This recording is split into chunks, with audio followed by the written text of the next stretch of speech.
Hi,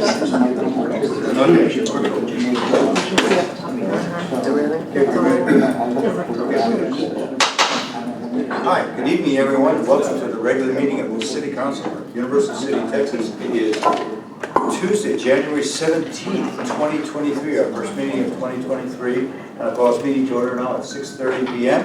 and call for a quorum check, please. Mayor President Neville. Here. Councilmember Buck. Here. Councilmember Goolsby. Here. Councilmember Najarian. Here. Councilmember Shelby. Here. Councilmember Vaughan. Here.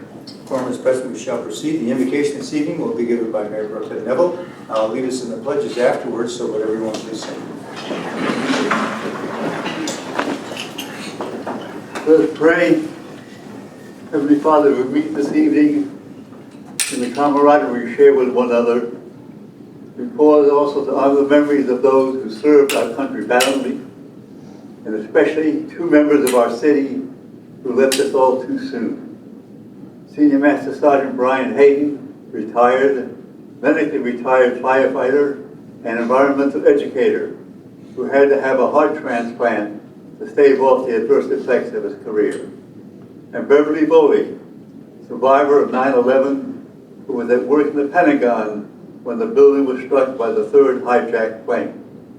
Brian loved to play Scrooge at our annual Christmas tree lighting and volunteered at many other civic events besides being a national spokesman for the CDC across the country and in TV commercials. Beverly Volle retired to Universal City and immediately became active, serving multiple terms as a council member, founder and promoter of the annual 9/11 Memorial Walk, the annual Pumpkin Patch, Movies in the Park, Snowfest, Citizens Police Academy, Alumni Association, and other events too numerous to mention. We keep Brian, Beverly, and all of the rest in our hearts. Father, bless us as we continue to serve our city in our separate ways. And bless those who serve so well. Amen. Amen.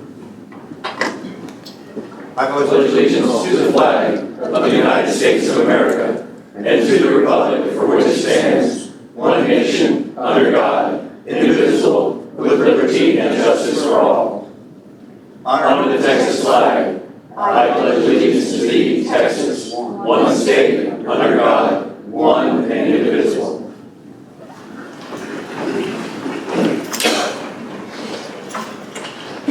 Well, thank you everyone for coming to this first meeting of 2023. It's going to be a very eventful evening. We have some special recognitions and have lots of things on the agenda to discuss, so I welcome your participation and involvement, and thank you for coming. The first opportunity we have this evening is to, as I think some of you mentioned in been to meetings before this year, we're having a tendency to recognize people who something special has happened in their lives, and they're citizens of Universal City, and they have contributed to our city in one way or another. And so this evening we do have one gentleman. I think you see this young man here in uniform. Let me show you really quickly what he looked like some years ago when he was a firefighter. And I'm going to talk about him for a minute, and then I'm going to give a special proclamation and presentation for him. But Colonel Colin Chauret has had obviously a distinguished military career, and he's been a political activist. He was very active as a writer, and anything that he felt was strongly about, you knew Colin Chauret was behind that. And Mr. Neville and I certainly have had the opportunity to witness his activity on behalf of the citizens with what we call the backflow prevention valve, and I think Colin remembers that, when he really represented all the citizens that cared about this particular device. And he came up and he would speak. Someone would relinquish their time so he could speak again. Someone would relinquish their time, so I think one of the nights you got about a full hour in, which was pretty awesome, representing the community and speaking on behalf of the other citizens. But tonight we want to recognize him for a very special reason. He's got a pretty important birthday coming up next week. He's going to hit the big 100. Wow. And that hell we did old. Colin has had obviously a very distinguished military career, over 31 years, and he's lived in Universal City for a long time. And he's been a good friend of ours and a good friend of mine for a long time as well, and I really appreciate that. So this gives us an opportunity tonight to recognize him for this special occasion. So, Colin, sit down for a minute, and I'm going to read this proclamation for you. Okay? And then I'm going to have a little presentation for you, and then I'll give you an opportunity to speak as well. Okay? This is honoring Colin Chauret on his 100th birthday. Whereas Colin J. N. Chauret, Colonel USAF, will be celebrating a lifetime milestone 100th birthday on January 23rd. Now, whereas Colin Chauret has been a valued and respected resident of Universal City and deserves to be honored for his 100 years. And whereas Colonel Chauret spent 31 years in the service of his country, retiring as a colonel and command pilot, and many years as a resident of Universal City as a citizen and political activist, exemplifying his passion for key issues of local and national concern. And whereas Colin Chauret continues to celebrate the story of his life, which he calls a real hoot. And whereas Colin Chauret is an extremely dynamic individual who unhesitatingly and aggressively pursued numerous tasks, both in and out of the military, to successful completion during those 100 years of life. Now, therefore, by virtue of the authority vested in me as mayor of the city of Universal City, Texas, I do hereby proclaim January 23rd, 2023 as Colonel Colin J. N. Chauret Day in the city of Universal City. And on behalf of the City Council and citizens of Universal City, I offer sincere congratulations and best wishes to Colonel Chauret for still many more happy days in the future to share with his family and friends. In which thereof I do hereby set my hand and cause the Great Seal of the City of Universal City, Texas to be affixed on the 17th day of January, 2023. So, Colin, I'm going to come down here, present this to you, and then present something else to you.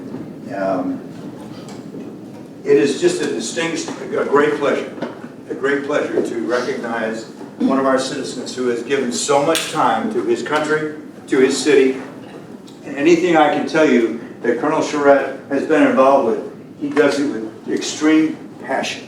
This man is very passionate about what he does. Colin, come up here. Okay. He's very passionate. I'm going to take this, just in case.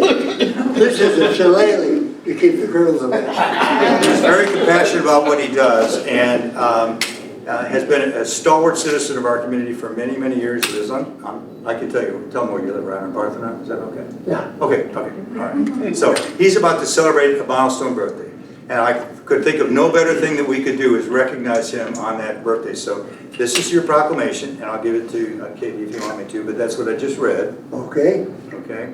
Good. I like it. Well, good. You have no choice. I'm going to put it up. Okay. All right, here. Let me give that to Katie. All right.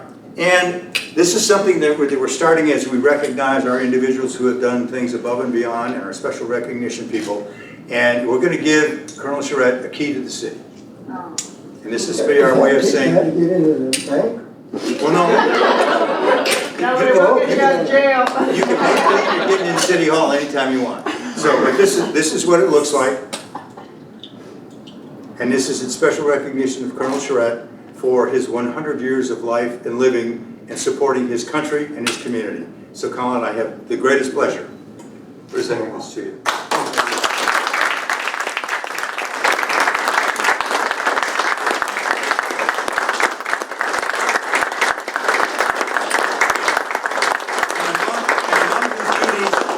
He flew more aircraft than I even knew existed in the Air Force for a long time. He actually served right after World War II, flying in Germany. He's flown in Korea, he's flown in Vietnam. He has thousands and thousands of hours flying. I remember him, he was the wing commander out here at the 12th Flying Training Wing at Randolph Air Force Base. So it's a distinct honor and pleasure to introduce to you Mr. 100 years old, Colin Chauret. Colin, you have this. I want to recognize the second greatest fire pilot in the Air Force. My son, Lieutenant Colonel. You got that backwards. And his wife, who I call my teenage sweetheart. I also have a granddaughter here. Look at her, Katie. Incidentally, I do have this book here, and just in case, this book is called Life Was a Real Hoot. It goes from my 5th birthday to my 95th. It was published then. All the good things and all the bad things, and all my political activities. Now, if anybody wants a copy of that, I'm not people come up to me, the way you get it is I've got here where you can get a copy of it, just take a copy of it, if you want it. Now, I want to tell you something that probably only the mayor will remember. I'm instrumental in the fact that you don't have to have your sprinkler systems checked every year. That happened 30, 40 years ago when I fought the people who were trying to make your system, not only they wanted to make it commercial, which would have cost you a lot of money, but I researched it at that time, and all through the United States, there wasn't one sprinkler system with or without a device to protect it and hurt the water. So that's one thing you still have today to remember in your life. You know, it's an honor to be here, and I just love this city. I was fortunate enough to retire here and stay here. I came into this city from Chauret in 1965. And was that it? Yeah, 65. I moved here. I retired, no, 75, yeah. 75, and I've been a resident ever since. Now, if any of you have any questions about my sex life, non-existent. I had a funny thing happen. I was in the HEB about 6, 7 months ago, and a lady had an accident, had a mask on, and I looked at her, she was pretty.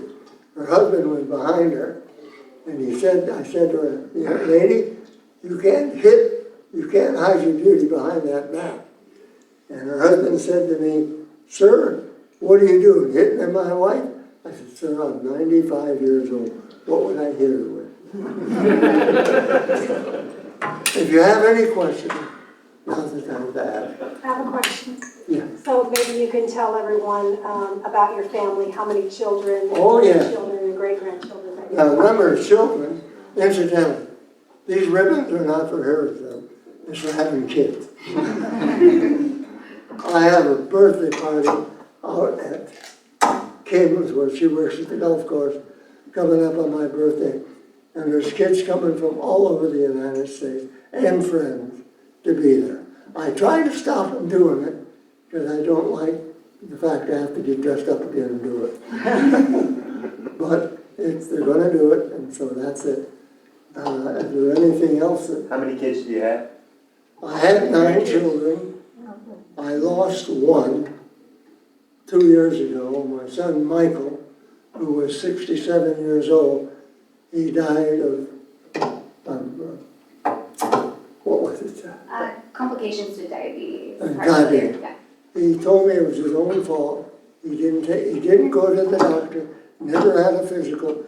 When he found out he had a problem, his blood level was at 750.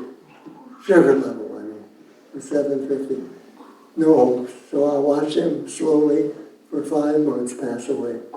It was a tough, you know, it's tough when we lose our parents, but it's really tough when you lose a child. For those of you that may have had that happen, or a loved one like a husband or a wife, you know what I'm talking about. It's not easy, it never will be, it wasn't meant to be. I mean, Mark? Grandkids? How many grandkids? Oh, grandkids, 28. Now, great-grandchildren, I've lost track. It was somewhere past 40, and I stopped counting. And on top of that, I have great-grandchildren that I don't have the number of either. I just can't stand kids. They're a pain in the butt. You know what I mean, right? I have one more question for you. So, many people that have known you and your wife Kitty for a long time obviously were always marveled over your athleticism that the two of you had.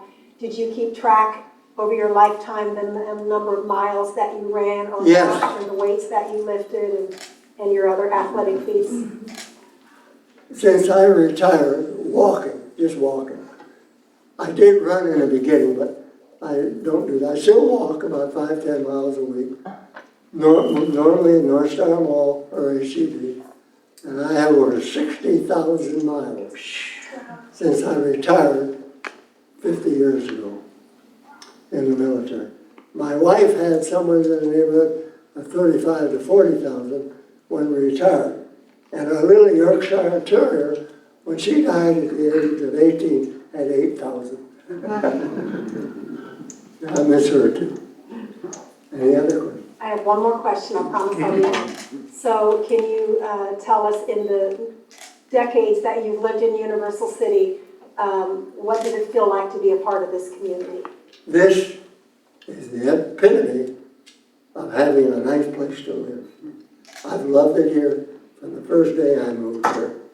And I first moved here into an apartment complex. What was the name of that apartment complex? I forgot. But doesn't matter. Anyhow, I moved there first in 75, and I've lived in this city. About 85, I bought a home on Parthenon, and I lived there. I'm living there by myself now. And it's an experience to have this kind of life in this kind of city. It's just the mayor I've known forever. Almost. Hey, Colin, what is it you're doing tomorrow at 1:30? Oh, I'm getting my driver's license. I'm wondering, am I going to walk in with this? Because if I do, they might say, well, we're going to have to give you a driver's test. I got a sports car. Maybe you recognize seeing it. It's a Cadillac XLR, hardtop, two-seater roadster, and only 2 seats in it. And I always had that way because when I travel with my wife, none of my kids could come with that. How many flying hours did you have? 7,421 hours, of which 5,000 hours plus were in jets, of which over 4,800 hours were in fighter or fighter type aircraft. I bailed out on fire one time on the final approach. I caught on fire over a combat area, a semi-combat area, where people, when we were trained up in New Hampshire, we could go over there and dogfight. And when I put the throttle forward, my engine exploded. It's in my book. And I first tried to bail out by rolling it over upside down, push the stick forward, then go the stick back in the seat. I rolled it over on the side, tried to get going out of it. I was going too fast.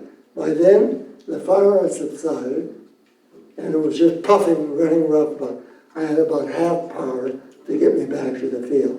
As I ended up on the final approach, so I put my landing gear down on the prop seat, and it broke out in fire again. And the people on the ground told me it was twice the length of the airplane, which would have been 60 feet of flame coming out of the right side of the engine. So I was at 400 feet, I gained maybe 100 feet, went out through the flame, and pulled my ripcord immediately as clear of the aircraft. And thank God I had a quick opening British parachute, a 24-foot canopy. Our normal canopies we had were 28. If I had that, it wouldn't have opened in time. When I hit the ground, I broke all my shoestrings across everywhere. They split open. But I didn't have any injury.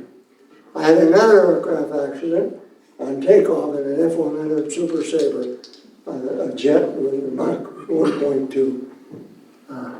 And I was on takeoff, and the landing gear blew on me. The tower blew because the tower was over pressure. They had put over 300 pounds of pressure in the tower. They found out in the remaining tower.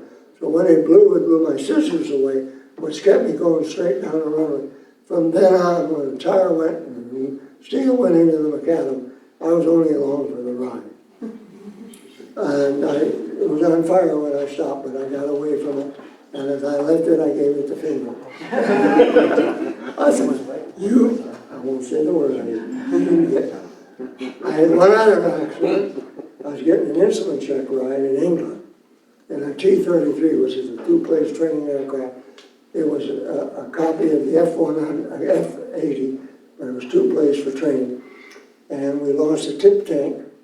And when we lost it, we fell and went like this, and my instructor pilot went down to 1,500 feet to burn the fuel out in the other tip tank.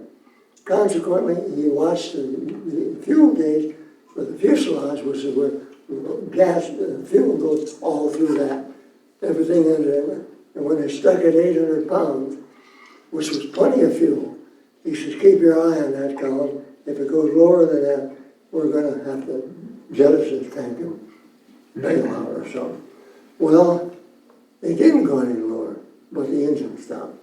So we really did. Went through 2 or 3 head venting, the landing gear broke off, and we stepped out of the aircraft. Again, no scratch. My nickname I got, which is in my book, is Mr. Lucky. I've never been hurt in an aircraft accident. I was never hit in a combat mission. And every combat mission I ever led, in Korea only, I never lost a wingman.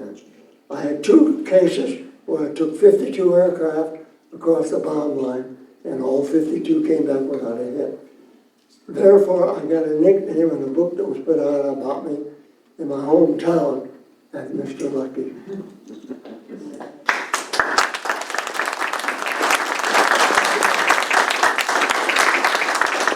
I don't know what we can say other than it's been an honor and a pleasure for us to give you this recognition this evening, Colin. You can't have it.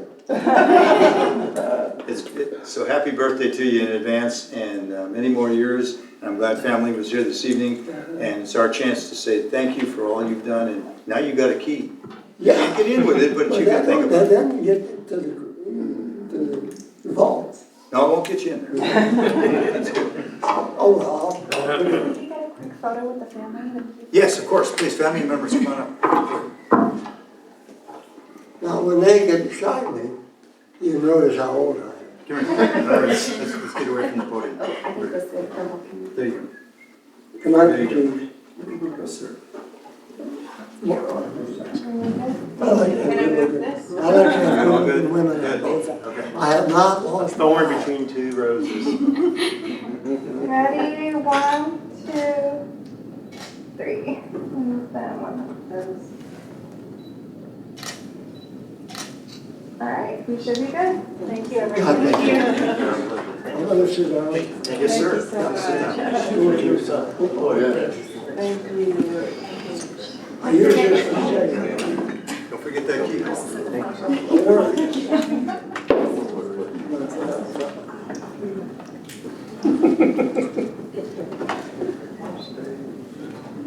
Okay, well, this was obviously a phenomenal, happy moment for us to be able to recognize Colonel Chauret for his service to his country, to his city, and to his family. And it's been a beautiful 100 years, and we hope we can more, sir. I really do. Not 100 more, I don't I want. mean, no. Keep it a little This bit. is enough. You could break a record, though, it's possible. On a somber note, we do have to recognize the passing of one of our former councilmen, Beverly Volle. I think a lot of you know that she unfortunately passed away a little over a week ago. I'm going to read this because I'm very emotional, because I had the opportunity to serve with Beverly for a long time, and I want to make sure I say it correctly. But she was a tremendous asset to our community. There's some family in attendance here tonight, so I welcome you for that. I personally have had the honor of serving with her for many years, and Mr. Neville also, and I. And in fact, every member of this council, except for our 2 rookies, had a chance to serve with her, and they actually saw her in action as well, because they were in the campaign phase. So everybody remembers and recognizes Beverly. She was a volunteer with the city well before she ran successfully for council, and served for us for 12 years. She was humble, talented, proud, and a true patriot. It was a pure pleasure to serve with her. She truly was one of my heroes. And I say hero for a number of reasons. One is, I say that because of her compassion and dedication to honoring those who lost their lives during 9/11. It's tough, okay? That included innocent victims, including first responders. The result of her tenacity is very evident with the 9/11 memorial we now have at Red Horse Park. Have you not had a chance to visit that memorial, you really need to do it. It's beautiful. It's beautiful. Okay? When she came to me with the idea of a Hero's Walk, she gave me an offer I could not refuse. Okay? As many of you know, she was in the Pentagon. I'm not sure if you know this for sure. She was in the Pentagon on 9/11 when that one aircraft went into the building. Thank gosh it was not in this area where she was. But she was determined that we would never forget our heroes. We had numerous walks. Started out at City Hall. We did some at UC Park. We did some at the golf course, and then built the memorial to dedicate dedicated to the 9/11 people. And I've got a special shirt that I had at one of those first walks, and I'll never forget it, and it's going to be very special for me. Okay. As for volunteer efforts, when you mention the dog park, her name comes up. When you mention homes for the homeless, comes up again. When you talk about a volunteer coordinator for the animal care and control facility, guess what? Her name comes up again. And don't forget the library and the homes for the homeless thrift shop. She was involved in all that as a volunteer. What a fantastic lady she was. And as a councilwoman, we couldn't ask for anybody better. I could go on more, but knowing Beverly, knowing her, she's telling me from heaven to keep it short. Okay, I will, Beverly, I promise. But the only short, though, that I can think of is that it was her height.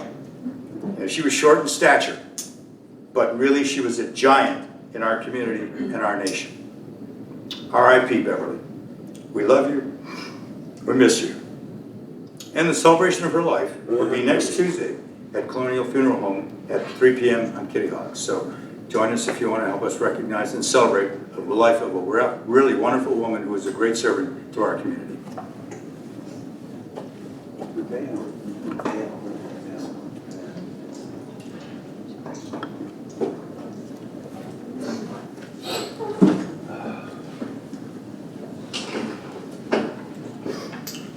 Okay, all right.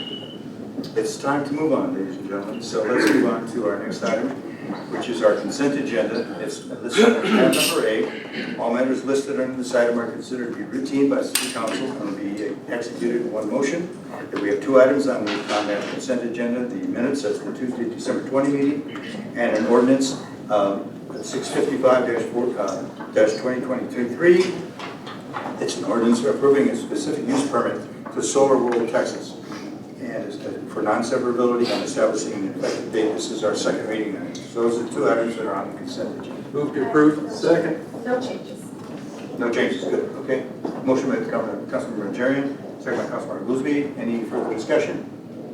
All right, call for the vote, please. Councilmember Najarian. Aye. Councilmember Goolsby. Aye. Mayor Pro Tem Neville. Aye. Councilmember Volle. Aye. Councilmember Shelby. Aye. Councilmember Vaughan. Aye. Okay, that motion passes this evening. Okay, now our next item is citizens to be heard.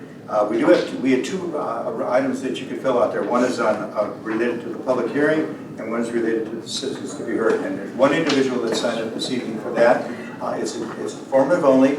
No council discussion or action can be taken, but we really recognize your concerns, and we listen. We really do care. And the one individual that signed up this evening is Mr. Bernard Grubel.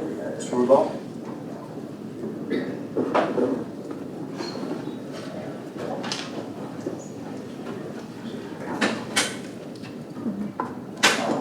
Mr. Mayor, council members, thank you. I hope you all had a very good holiday season. I submitted several emails to council and the mayor, and I'd like to address 2 small points in these emails. And the first has to deal with the budgeting cycle of the city. Last year, as a bystander of what goes on, we seem to get caught in a catch-22, where council doesn't quite have all the information it may have needed, and there's a tentative acceptance, and it snowballs from there. Essentially, I won't go on to the specific points, but there have been failures in comprehensive plan cycles. There have been failures in budget workshop.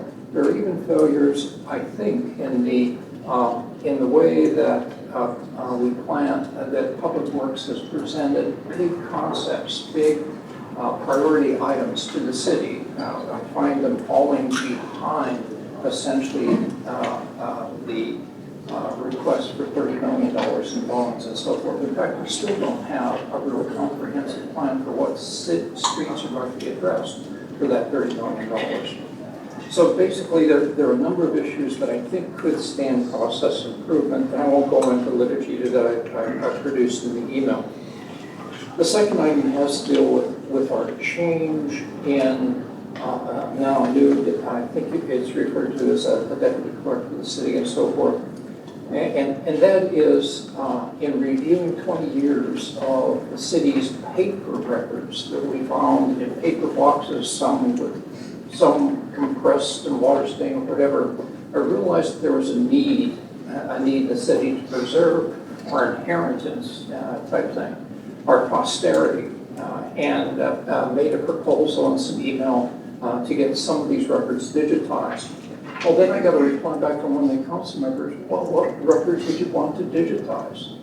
And after consideration, I looked at the ordinances, and indeed, essentially, the records that we need to maintain are defined within Universal Code of Ordinances, Section 16-1. And basically, it's several pages long, but in essence, department heads, the city clerk, are responsible for having a plan in place for the maintenance of our city records. In the government, we call it a system of records, okay? Essentially, he are required to submit that information to the state library services so that it's maintained, not a listing of everything that's in the library that's present, but how it's maintained, when things are destroyed, and so forth. So I asked council to seriously consider two things. One, a need to present the true priorities of the city to be addressed before there's a decision to go on with budget workshops and conclude that we're moving from this point on so that we don't get into the positive feedback cycle. And two, that essentially we understand that the city is compliant with our own code of ordinances and produce that list of documents that the city is supposed to preserve. Thank you very much for your time. And again, I appreciate all of your patience in reading my emails and typos. I can't quite see the screen as well as I used to. Thank you, Mr. Rubin. Okay, that was the only gentleman that signed up for citizens we heard this evening. Would anyone else like to address council that didn't have a chance to fill out the form? Oh, I forgot to say one thing that might be interesting to people here. 3 of my stepdaughters on Kitty's side of the family got with somebody in the United States and wished I had birthday cards from all over the United States. Up as of today, I got 211 birthday cards from people I don't know. Thanking me for my stuff. You're welcome. Well, good. It's just thought that if you're fortunate when you get 100, maybe somebody will do the same thing for you. Okay, thank you. Okay, all right. Let's move on then to our business for this evening. Our first item is tab number B, which is to consider bid acceptance for 1MG Kitty Hawk number 2 ground storage water tank replacement. Someone's turn. Yes, sir. This would be for a 1 million gallon storage tank. You know, we try to do everything we can to have water handy. And if I could go around the city and look at most of the lawns, we know it's not coming out of the sky. So thankfully we have the capacity to store it. So this is for a tank replacement for a ground storage tank number 2, which is at the Public Works Center. And Randy will give you all the details on the project and the bid process and the anticipated award. Mayor Council, we went out to bid for this Kitty Hawk ground storage tank number 2. It's a 1 million gallon tank. These were tanks that we had acquired in the early 2000s from the city of Schertz. These tanks originally was the city of Schertz's elevated storage tanks. And so they are quite old. One of them has deteriorated to the point that we have to replace it. And that's the biggest tank that we have there. So we went out for bids for that project. We received a total of 5 bids. And we're recommending the low base bid of items 1 and 2 for the main ground storage tank with a self-supporting dome roof. It was received by the low bid by Pesos Robles Tank Incorporated in the amount of $1,182,615. And staff is recommending approval. Okay, any specific question? Let me entertain a motion first, then we'll go to. Move to approve. Motion made by Councilmember Shelby, second by Councilmember Najarian. Discussion. Any have some specific comments? Brandon? Yes, Brad. Thank you, Mr. Mayor. Randy, when I was looking through it, they're out of California. They also don't have a stellar record as far as their communications and things like that. Does that give you any concern, any pause? There's a lot of tank builders out there and they always got some blemish. There's not one perfect one. I have Jason Verlander with Tri-Hydro who's here tonight. He did all the research on these tank builders here. And there was nothing, reading his report and everything, that really stood out that based on the clients that they've had before that we should be on it. It seemed like the one thing I noticed was the common theme was they're not the greatest management and communication. So those are the 2 things that as long as... That's what we'll cover definitely in the pre-con meeting with them, definitely. And the other thing was their subcontractor and painting, which they hire subcontractors, so we'll make sure that's addressed as well. Thank you. Okay. Mr. Najarian, then Mr. Shelby. Yeah, as I brought up, thank you, Mr. Mayor. As I brought up with you before, noticing the company was out of California, I was extremely surprised that they were the low bidder. Right. But it was nice. But then I did see, and to address Mr. Goolsby's comment too on the communication, looks like they have a pretty good record of achievement, but I guess I'm not as worried because this company that we're dealing with is out of New Braunfels, and we're not dealing with somebody in California, and just hopefully you guys would stay on that. But I see their achievement level is pretty high up there too. I appreciate that. Thank you, sir. Okay. Mr. Shelby. Thank you, Mr. Mayor. Hey, Randy, how you doing? Good. Can you shed light on exactly which tank this is? Is this the one that's right behind Victory Lane, or is this? The one directly behind Victory Lane. Oh, very large. Yeah, we have a 1 million gallon and we have a 215,000 gallon tank. And that self-supporting roof is the smaller tank, which we don't have any problems with right now. So that's the same dome of that tank is what we're going to put on this 1 million gallon one. And what is the effect for the time period when they begin demolition? Obviously, you're going to drain the tank. That I'm assuming we use that surface tank to feed one of our towers. Is that correct? Yes. So everything from that tower goes to our 1 million gallon elevated right here on Papago Road. So the small tank will stay in operation. We'll still feed it. We'll still pump from that tank. And the only thing we've done, and we've done it, we're ready, prepared to do it, is everything will be isolated going to that tank while we demo and rebuild. What's the total time for completion? And I'm sorry. It was a year, basically, from start to finish. Do we have any concerns of not having that million gallon tank available to us? I mean, I guess, what is anything we need to worry about on that? You run your pumps more frequently. That's the reason why you have ground storage, so you can drain that tank slowly, your pumps aren't doing it. With that smaller tank there, we'll have our pumps running more often and filling up. Any concerns with wearing the pumps out quicker? No, those pumps are made to run. Okay, so and that's why I'm asking if we run into any building construction problems or delays that prevent us from finishing within a year. I mean, that's not something we need to worry about funding, for a backup pump or something like that. No, we'll address those as they come, but right now, while we have that tank on site, I have 3 wells that actually furnish that site.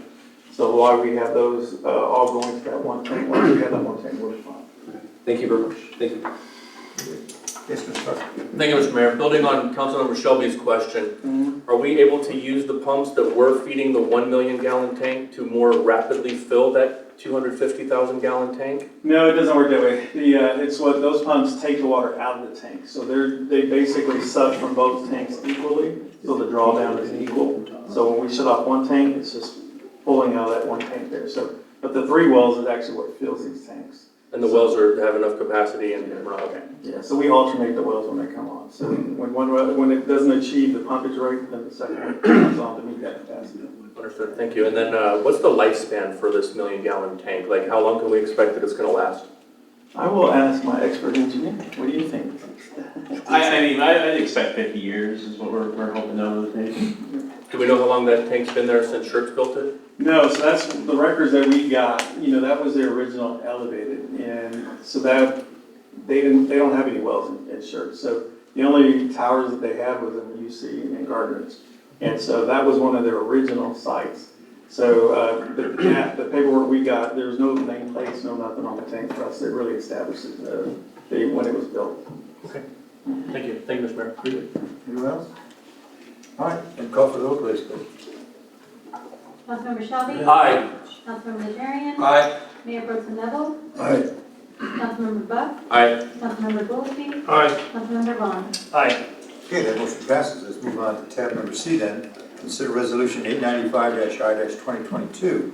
Resolution amending the city's personnel and procedures manual to authorizing the offering of health care benefits coverage to city retirees, to repeal all resolutions in conflict, to provide an open meetings clause, and to set an effective. Start.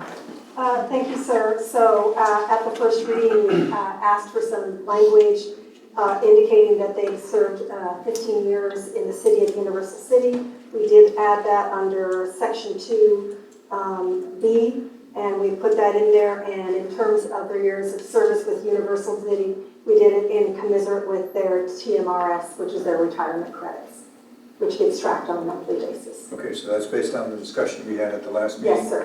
And then as I mentioned in the cover sheet, so, us providing this now is an option, but when we do reach the population of 25,000, which, we will at some point, then some of the things that we have in here will have to be changed because we'll have to comply with what the state requires us to offer. But for now, we're good. Okay, good. I'll be glad to entertain a motion, and we'll move for approval. Motion made by Pro Tem Neville, second by Councilmember Najarian. Discussion. Anyone have some specific comments? I think based on our meeting that we had at the last meeting, where we discussed this, everything, our concerns have all been addressed and taken care of by these changes. So if there's no other discussion, I'll call for the vote then, please. Mayor Pro Tem Neville. Aye. Councilmember Najarian. Aye. Councilmember Buck. Aye. Councilmember Goolsby. Aye. Councilmember Shelby. Aye. Councilmember Vaughan. Aye. Okay, the motion passes. We'll move on to our next item, which is tab D. Discuss the City of Universal City fund balance policy. Mr. So this is a draft. We looked at about 7 or 8 other different cities to find out what fund balance policies looked at. Not all cities have them, but we did pull and compile to you what I think, if you decided you wanted to move forward with the fund balance policy, perhaps what it should look like. And then also left for your consideration blanks that need to be filled in. I didn't put numbers in myself because this is discussion only. Obviously, staff will work off whatever direction you give us. Okay, this is a discussion item only, so there was no vote this evening, so I'll just open it up for comments, discussions. Mr. Vaughan? Thank you, Mayor. Thank you guys for agreeing to discuss this, and thank you for putting the draft together for us. The reason I asked you guys to talk about this is I know you guys all know this, but just for anybody who doesn't, so the fund balance is essentially what we have left over from all the prior years. We've been very fortunate in the last few years to accumulate a pretty good fund balance. And so most cities will draft a policy that says what their target fund balance is. So do we have enough, or should we be saving more to get to a target level? And that's the purpose of the fund balance policy, so that when we go into the budget cycle, we know, do we have enough? Do we have extra that can be utilized for the city to put to use? So paying down debt or putting it towards our street improvement projects. And so that's all a different discussion, but the main discussion for the policy would be for us to decide, is there a level that we're comfortable with that we think we would want to keep in reserves so that we have enough to keep us through an emergency, but then if we have extra, we can put it to use.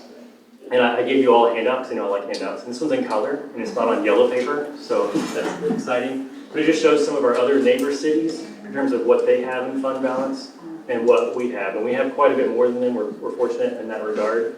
And part of that reason is that they've kind of adopted a policy and said, this is how much we need, and then they take the rest of it and put it to a particular purpose. But, anyway. Okay. Anybody else? Yeah. This is the first chance you had to really look at something that Mr. Vaughan has presented. Again, this is a discussion item. Pretty succinctly about the fund balance itself. So let's leave it at that, Mr. Shelby. Hey, Mr. Mayor. Mr. Quick question. We've always talked about this in months. You know, how long this money will last us in a month, and that is assuming we don't receive any funding coming in. Like, for some reason, we're not getting taxes, right? But really, this is more of something blows up, right? I mean, that's what I want to understand. Are we worried about something we need to hold the city over with funding for operations because we're not receiving any more revenue? Or is it more a tornado comes through, goes through Live Oak, takes out our water tower up there, comes down Pat River, takes out our water tower and our ground storage there, and a bunch of other things. Obviously, we're not responsible for Pat Hooker, but I mean, city streets, things like that. I mean, that's what I'm concerned with is, do we have enough money for an event like that? So, fund balance, the reason we talk about it in months is we know that generally, it's about $1.25 million a month for us. And so then the question is, if you have a catastrophic event, if you have an economic turndown, if you have another COVID or a snow event or whatever, and there is revenue shortfall during those time periods, or you have an excessive need for capital, where are you going to get it from? And so that's why we have fund balance. People call it fund balance and people call it reserve. And that's why we have it. And I appreciate the conversation because when I started here in Universal City, we had less than 2 months of money in reserve. And while we do have what our auditors and our financial advisors and those who look at us financially say a very healthy reserve, it has proved us well. But it has taken us 17 years to get to where we are today. So I feel like we're in a good position. Do I think we need to keep growing it? Not necessarily. I think we can still have a healthy fund reserve, but there are some unknowns, right? We don't know what the future holds. None of us do. We don't even know if any of us are going to be alive tomorrow. So there's always a lot of unknowns. But as a city, and I would say fiscally a very conservative city, that we're not big risk takers and we don't like to live on the margin. And so I think that we need to follow our policy of having a healthy conservative fund balance, and what that amount is, it has to be set by council. And Mr. Vaughan is correct. If we get to the end of get into our next budget cycle, and we have the reserve, and we say, okay, our operating still is at 1.25, maybe it goes up to 1.3 million a month or something of that nature. Do we still have the amount of money that we need to meet that operationally in our fund balance should something go wrong? That is a comforting thing. It does allow you to put more money into maintenance and operations. But I think even if you decided to do that, it's very critical that you understand that the fund policy reserve is not used for items like maintenance of streets or things of that nature. I tried to craft it so that this council and future councils and anyone else that looked at it understood that use of a fund balance or a reserve was for one-time capital expenditures, right, emergencies, just like we have in our own lives, and that the use could only be approved by city council. In other words, there's no, oh, we need $200,000 for this, let's just take it out of reserves. So I try to put the balance and the controls in it as well. One of the other things you remember when we were talking about bonds and Victor Quiroga and Rose were here, and they were talking about how we had been upgraded to AA+ for our general and a AA+ for our water utilities, which is very, very unusual. And one of the reasons for that is the healthy fund balance that we have and the fiscal conservancy that we have in this city and how well we control our budget and our operations. Since the question was asked, I think it was asked of Mr. Quiroga, if we reduced our fund balance, what would that do to our ability to get the great interest rates that we get when we do borrow money? And of course, he doesn't know the answer to that because he's not a rating person. That comes from the S&P when they do their ratings. Well, to make a long story short, when the bond, for the street bond proposition got passed, I can tell you no less than 7 funding companies are like, we want to be the ones to fund your bonds. You guys are at great risk. You've got a healthy reserve. You've got a great credit rating. You're not much of a threat to ours. We know you're going to make payments and things of that nature. So one of the questions I asked them is, well, when you're looking at us, if we reduced our fund balance, how would that change the way that you look at us? And most of them said, I don't know, it's the S&P who makes that decision. Well, thankfully within those organizations, I asked that question and one lady knew the answer because she used to be the one that did the rating on us and she switched to the other side. And she basically said, it's a crap shot. The only way you're going to know what dipping down your fund balance reserve is going to do to your bond rating and to your credit worthiness, you won't know it until after you made the decision. So, that's one of the things you have to kind of take into consideration as the council, because we're not looking at what's happening today, right? We have to be looking at what's happening 10, 20, 30 years ago. The other thing that she was able to tell me is that the way ratings are done has completely changed since COVID. That used to be, they would just look at the economic growth within the Universal City of Bear County and our surrounding cities to understand what our potential was in the future to repay back the monies that we borrow. And a reserve is a big part of that, as well as our financial management and other things that we have, like the staff and council and things of those nature. But with the onset of COVID, we are also now compared to the global market, which is something that is new for us. It's new for all cities. So they're looking at wars, they're looking at elections on a national level, they're looking at political issues, they're looking at environmental issues coming down, and they are weighing our ordinances and our policies against those types of things too. So it's a very complicated process. I say all that to say there is no magic number, there is no magic months. It just depends on how for sure we want to be and what kind of message you want to send out to current residents, future residents, and council members on what the solidity of the city is in terms of its financial stance. Just one question. This fund, it's basically unallocated funds, so it's sitting in the bank with the rest of our finances, and it is collecting interest. Sitting in banks collecting interest, yes. Okay, a decent amount, especially right now. The fund balance? Yeah. Yes, and then the interest rate, I don't remember the interest rate from tax pool right now. It's better than tax roll. I remember that much. I don't remember the amount, but yes, we are also, and a lot of that has to do with the fact that even though we don't go out into the market with our money, we go into tax pool because we're combining with so many other Texas cities, we do get a better rate in that regard. Does the interest that unallocated money makes get reallocated, or well, just left in unallocated, or is it made available for budgeting purposes? It's in the general fund. It stays budget, within. Yeah. So that's what I'm asking is that does that allocated fund continue to grow based upon the interest that it's making, or is that number set if we don't unallocate more money to it? What happens to that interest? So the interest keeps building, but the other things can add to the fund reserve as well. And I think that's the point that Mr. Vaughan was trying to make, is that in the last couple of years, we've done a lot of financial rearrangement and have changed some of our expenditures by using just one company and things of that nature, that we've been able to reduce our operating costs, which has allowed more funds to go into the fund balance in the last few years.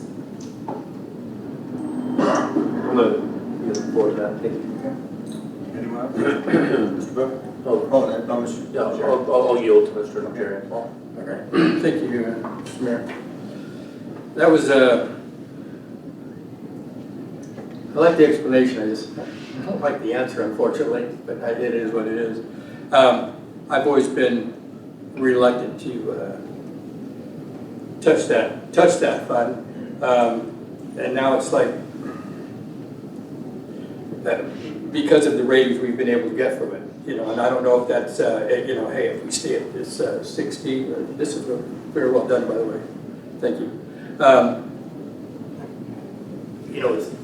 Was that what has done it, and if we take it down anymore, is that going to, and we just can't answer that. I mean, I would think, right off the top of my head, I would say, hey, it'd be nice to have a year, that 12, and we're beyond that, but I mean, if we took that 16 to, say, 14, we just don't know what that'll do.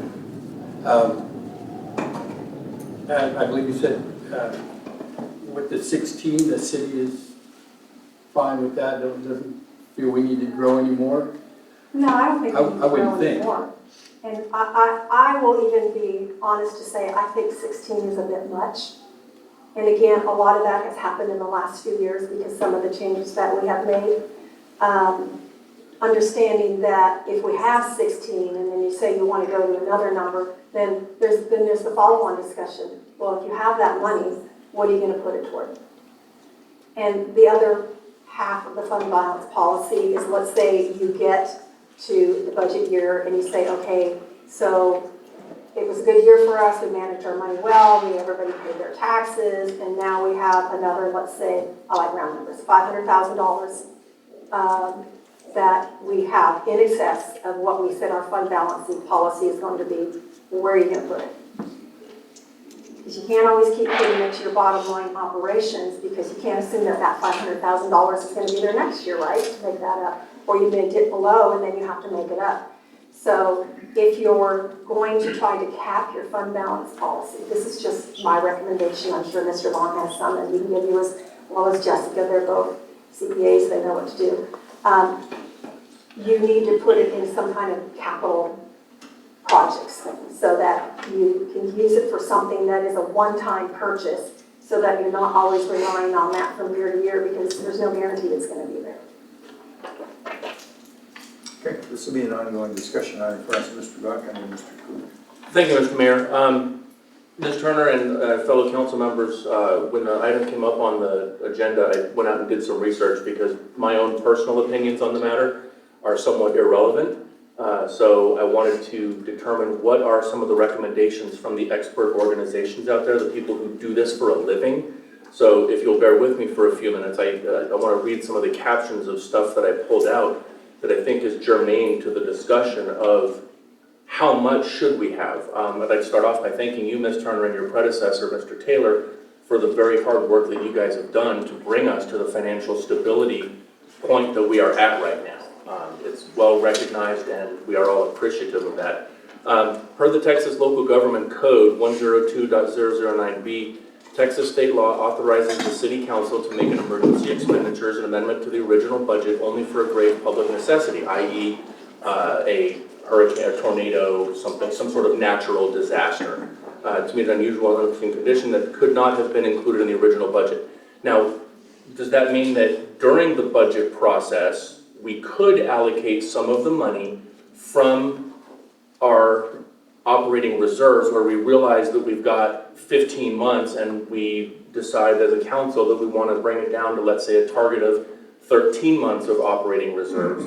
Could we transfer some of the money from that reserve as part of the official budgeting process to account for part of our general revenue fund, and then offset that from the property taxes that we would ask for from the residents of Universal City? This is all hypothetical.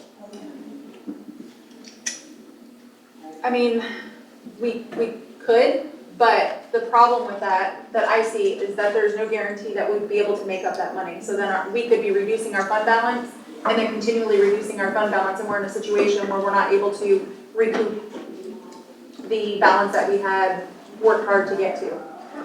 But we could allocate some of that money from the operating reserve to fund that capital improvement project, not necessarily as an emergency. Is that correct? So what you're saying is basically creating a separate reserve fund, not necessarily a reserve as in unallocated to anything else or targeted towards anyone else. You would want to add something into the budget that would be in operating reserves of X amount of dollars, so that if there was an emergency, you could go to it right away by doing a budget adjustment. That, yes, or could we, rather than issue the first round of bonds from the $30 million, as part of our budgeting process, allocate X number of millions of dollars towards a street project rather than issuing a bond? Is that a possibility?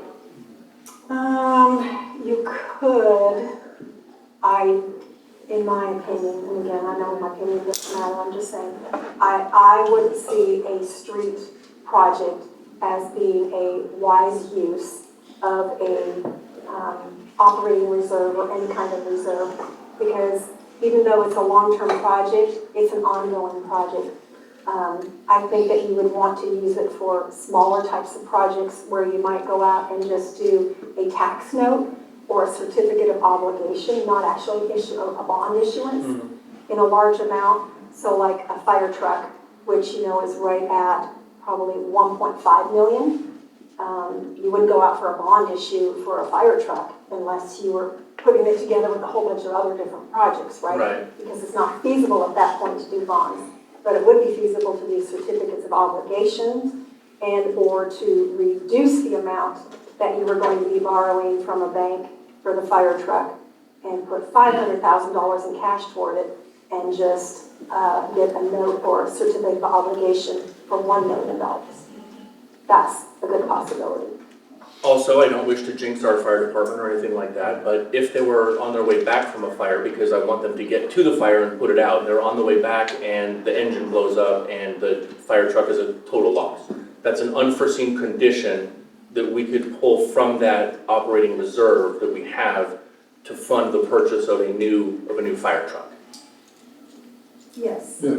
You could take whatever excess funds you had from reserve, and I know you're calling it an operating reserve, but you could create a classification or a fund that said something, capital equipment replacement fund. Okay. And so you could decide to put your reserve monies into that, and then as projects came up, like a fire truck or a roof replacement, or we had last year, the year before, we had that straight line wind that took all the electricity out of the public works. That's an emergency. You could say, yeah, we need to get that done, we get it done. Staff, we authorize you to use the monies in the capital reserve fund. Okay, thank you. And then also, as I was doing my research, and before anybody gasps at what I'm about to say, I ask that you let me finish and get to the end of what I'm about to say. According to the Government Finance Officers Association best practice for reserves, they recommend for municipalities that they have at a minimum, and regardless of size, a fund balance of no less than 2 months of regular operating reserve, okay? I'm not advocating that we go down to 2 months. That's why I said, please don't gasp when I say this. Now, having said that, I think that applies better to a large city, Dallas, Fort Worth, Houston, something, where a 2-month reserve is more than our entire 2 years worth of budget, I would say. So they can afford to have that based on the sheer size of what their operating reserve is. So since we've talked about it, and I think we want to have the discussion, I'd like to throw my ideas into the hat here, that we target somewhere between 12 and 15 months. I don't want us to have to constantly shift left and shift right to keep us at, if our glide path is so narrow that we keep having to shift up or down constantly, as opposed to they can be more gradual adjustments on a year-to-year basis or every 6 months. I would advocate for maintaining a fund balance of 12 to 15 months. So you're asking for a range rather than a flat 12-month reserve. You're saying in a range between 12 and 15 months reserve. That we maintain our reserves, because as soon as we have the first expenditure, then we're out of then we've dipped below, and I certainly don't want to do that. So if we could, let's say, target 14 months or, like 13 and a half months, but that allows us to be as low as 12 months or as high as 15 months. So kind of a minimum floor and a maximum ceiling, and that way I think we can tell the residents of Universal City as a council that we value the money that we are taking from you in the form of your property ad valorem taxes, and we're not going to, continue pulling. We're also maintaining that level of fiscal responsibility that the creditors will look at when they are issuing our credit ratings. So my recommendation, Mr. Mayor, and to the fellow council members, 12 to 15 months of operating reserve. Thank you, Mr. Mayor. Well, that's something we obviously can consider when we get into the process. So that's why it's a discussion item. Thank you, Mr. So, I'm a fan of being in the middle of the pack, or actually a little bit better than the middle of the pack. Great job on this, thank you. It tells me middle of the pack is 9.42 months of operating. Selma has 9.48, so they're just slightly better than the middle of the pack. I'd like to be a little bit above that. I love the idea of the range, like a 12 to 13 month general fund. The question of what you do with it, anything over that. I know that we have an M&O budget and the INS budget. Correct. Can we not pay off our debts with that extra every year? I know that as a business owner, anything that's above and beyond, we go to pay off the debts. We pay off the debts, we pay off the debts. Lo and behold, six years instead of 60 years later, we're sitting a lot better. And the answer is yes, because you remember we've done that in the last 3 years. We've done that twice. We've paid off debt early. That's one of those things I would love to see us do as a council with that extra money. I know buying a fire truck is always fun. I mean, it's always cool to do this with fire trucks, but I mean, let's be honest. If we can be out of debt, the heavy debt, I think that's better for the citizens because it allows us to now, reduce that tax rate. Very good. Good discussion. Yes, some more? Yeah, and while I do, I'm all about, let's go ahead and get debt-free as fast as possible, I do like the idea of maybe if we split this out, whatever's remaining, we have $500,000 overage, maybe we look at 70% goes to paying off debt and then 30% goes into the fire truck fund. And yeah, I get what you're saying. And that's a decision the council can make at every budget cycle. Yep, absolutely. So these are good discussion items this evening. We can take that in all of these consideration as we go into the budget cycle for the next year. And as a staff, it would be incumbent upon us to tell you what some of those upcoming capital needs are. Yes. And also as a staff, it would be incumbent upon us to tell you which bonds we have that are callable and can be paid off, and what that amount is, and what the cost savings would be if we paid it off, and how much interest we would save. Which I believe you've done a couple of times. Yes, we have. And we've had some significant savings. Yes, sir. Very much. You're right. It's an equivalent of great savings over the long period of time. Okay. Just a quick comment that, this discussion's been very fruitful as far as I'm concerned, and listening to everybody, and the paying off of debt. I would be, being gateway to Randolph, the Air Force Base, I would be more inclined to stay on the upper side, like a 14, but to be able to decrease that, and as you said, Mayor, putting it towards debt, to me that does show our creditors on the outside that we're still that good risk, because we took what we felt we didn't need as a reserve and put it towards our debt. So I think that's a good discussion. That is actually not a true statement. It's not so you have to remember that one of the ways our creditor makes money is by us paying interest. Yeah. And when we pay it off early, that means they're not getting paid. So we have some other bonds that we know have been callable. Some of the financial advice that we've received is that we should probably forego doing that for a little while so that they understand that there's still something in it for them should they decide to bid on our future bonds and things of that nature. Now, that's not necessarily always going to be the case. If they're losing $50,000, maybe that's one thing, but if they're losing $325,000 in interest, I think we saved on one of them, that hurts them. So we have to think about it from that side too. But yes, I agree. I would always pay debt off first, but sometimes that's not in our best interest. And that's something we always take into consideration anytime we look at the budget. Okay, Mr. Lacey, you have another comment? Yes, and I'll try to keep this short. I like that we do it in months because our costs are always going to go up. So if we said 15 months right now, we effectively have 15 and a half.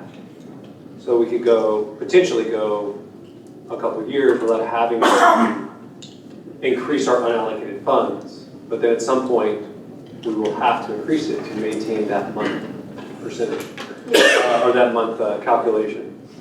So that kind of leads me to the question, and I need a little bit of education on this part. I know I've been up here for a while, but I can only remember so much.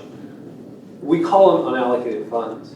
Is there a reason why we can't allocate them to a rainy day fund? Is that just a federal or state law that says it has to be called an unallocated fund? Because in a way, I feel like it gets lost. I mean, really, the only way we can see it is when the auditors come back with their report. There's no quick and, hey, when we look at our bank accounts and we say, hey, the general fund has this much money and the utility fund has this much money and this has this much money. We don't really have an allocation for that. Is there a reason for that? But that's what it means. It means it's just sitting out there. We haven't targeted a use for it in our budget and for a capital project. So when you say reserve or unallocated or fund balance or rainy day, you're essentially saying the same thing. Right. It's just everybody's using a different word. We're just not, but it doesn't really seem to get itemized. At least I've never really noticed it. We've always kind of I've had to go dig it out of mostly through the audit. Well, you see it when you get your quarterly financial report, and we say we have this amount of money in this bank, and this is the interest that it's earned. A lot of that is the fund balance, unallocated rainy day reserves. Okay. I want to get them all in there. And then a portion of that is also what we have targeted for, allocated for maintenance and operation. Okay. It just kind of gets, but it does get blended together. Yes. Because when I think about, and I'm going to bring a little bit of personal finances in.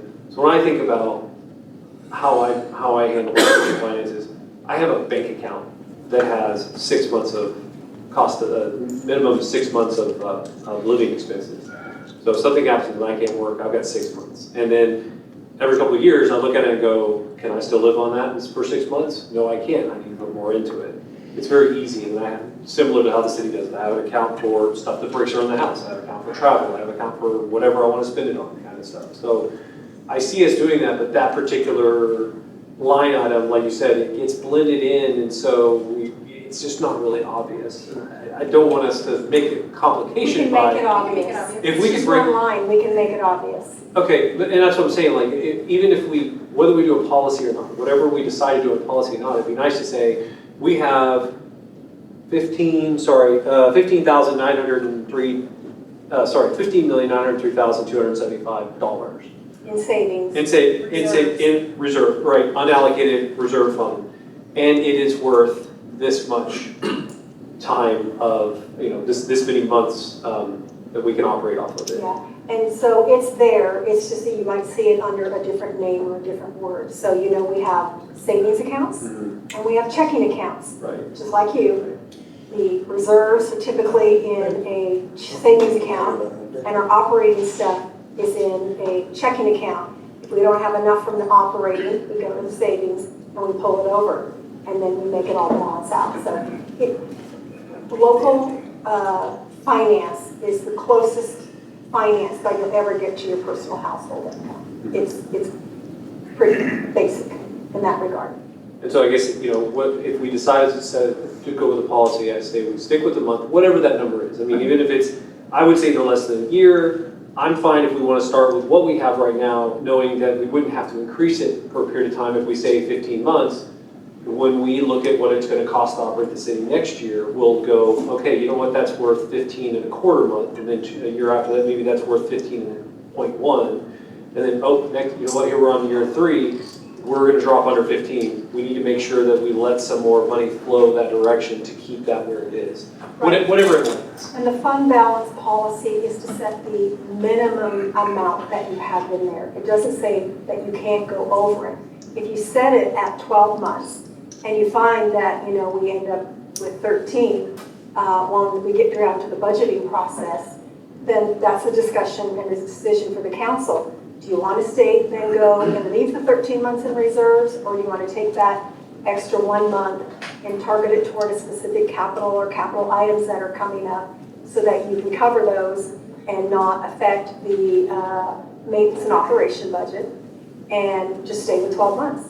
And that lands in where I'm kind of thinking, in when I take a personal experience where I had an air conditioner die and I had to go into my emergency fund. So expensive. Yes. Dropped into my emergency fund, boom, there's, however much percentage that was gone, right? Hey, I got air conditioning, awesome. Well, guess what? I'm not going out to eat, I'm not doing this. All these things that I just spend money on is stopping, and I'm gonna refund that budget as quick as possible. Will we, as a city, what position we are in as a city to be able to go, we just had to burn $5 million out of our unallocated funds. How as a council are we going to handle that quickly? Or is it just we're stuck there until the next budget cycle? Well, you would be stuck there until the next budget cycle because we don't know what's going to happen in the rest of the year. We might have a windfall, we might have another expense. The reason you do it at the budget cycle is because by then your audit should be done and you have a really clear understanding yourself and from your auditor's perspective of what the fund balance policy is.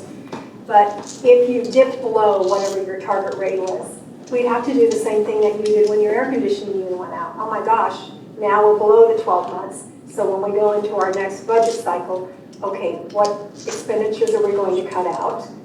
What capital projects are we not going to have so that we can get X amount of dollars through the year put back into the fund balance policy so that we're still at our minimum rate. So I'll just leave it with that in mind.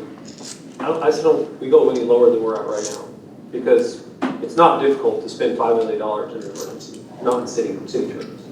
It really isn't. So I'm all about putting a cap on it. I don't put any more money in my emergency fund than I need it there. I want to have fun with my money. I mean, I don't want to work just to work.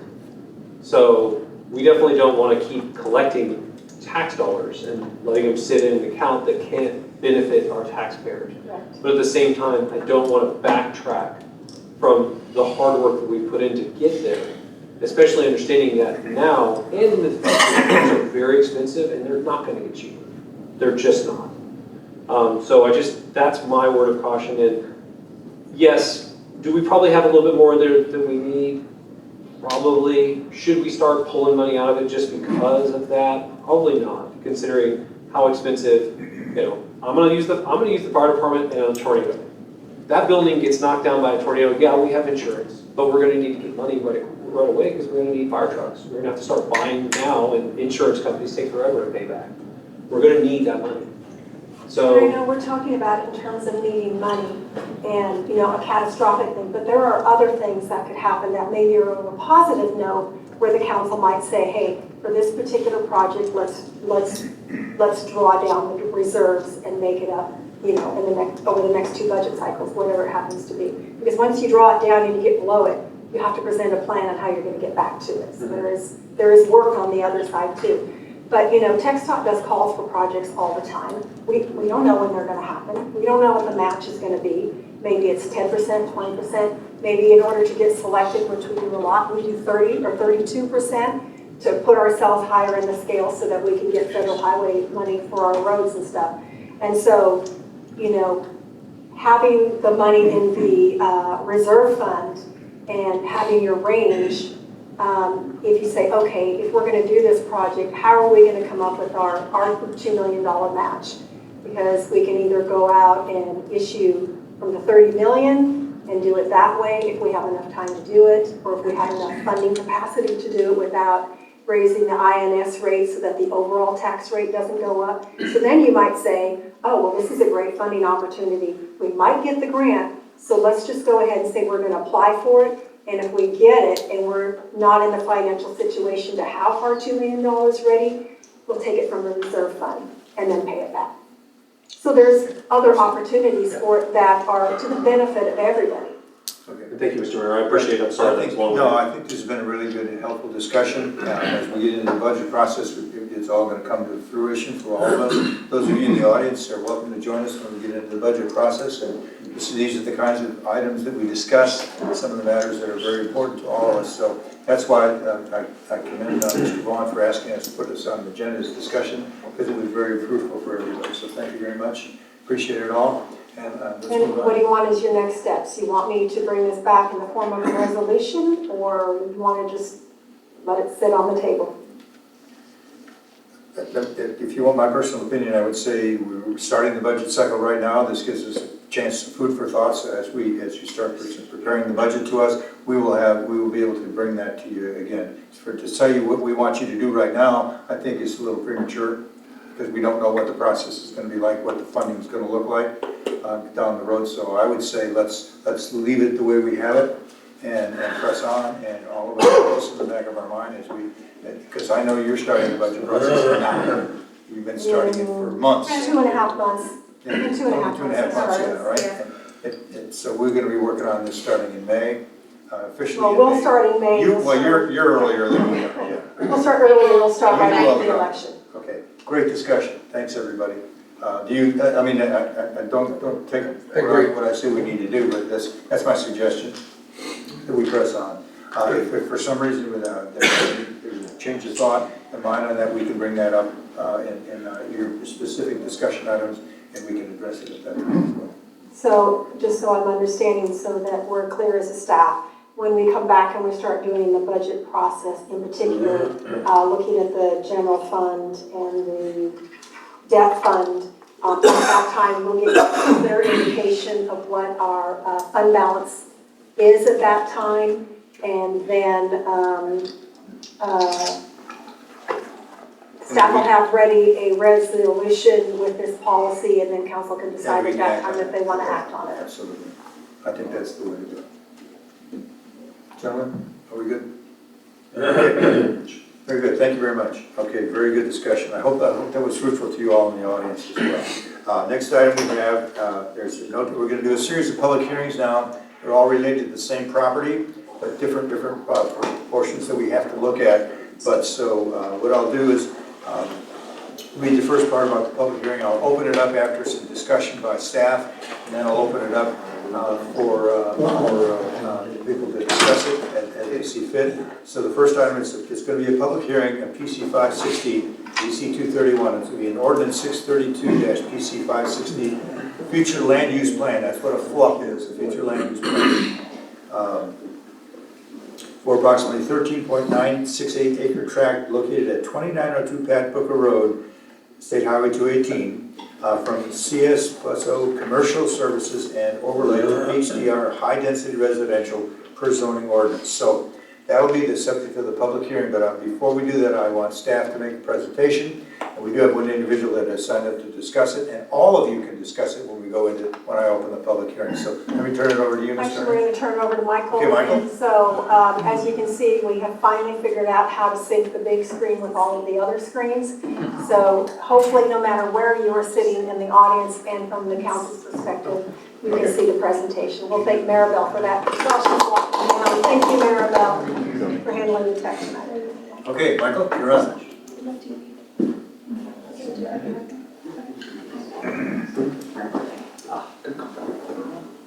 So the procedures after the presentation and public hearing, then it goes to the next tab where council takes a look at it, and then it'll go to the next session of the public hearing, and we'll just continue on. So we'll have three versions. So we'll probably only need one major presentation, and then the rest will just go on as that. So Mike, you got it. Thank you, Mayor. So the property we're talking about tonight is located right there, the former Junkie Joe's. So we'll just zoom in. That's the property, for those of you in the audience can see. And let me just pull up the site plan while I give a brief introduction.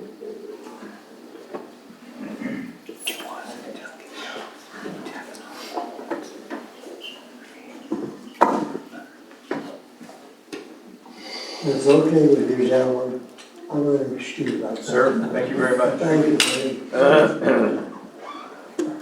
Who's got my key? Oh, yeah. I don't know. I think he was the ball. God bless you all.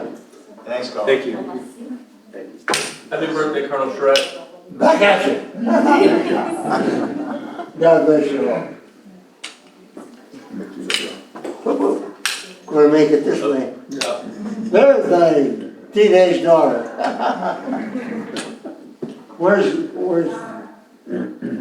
I have one daughter, granddaughter,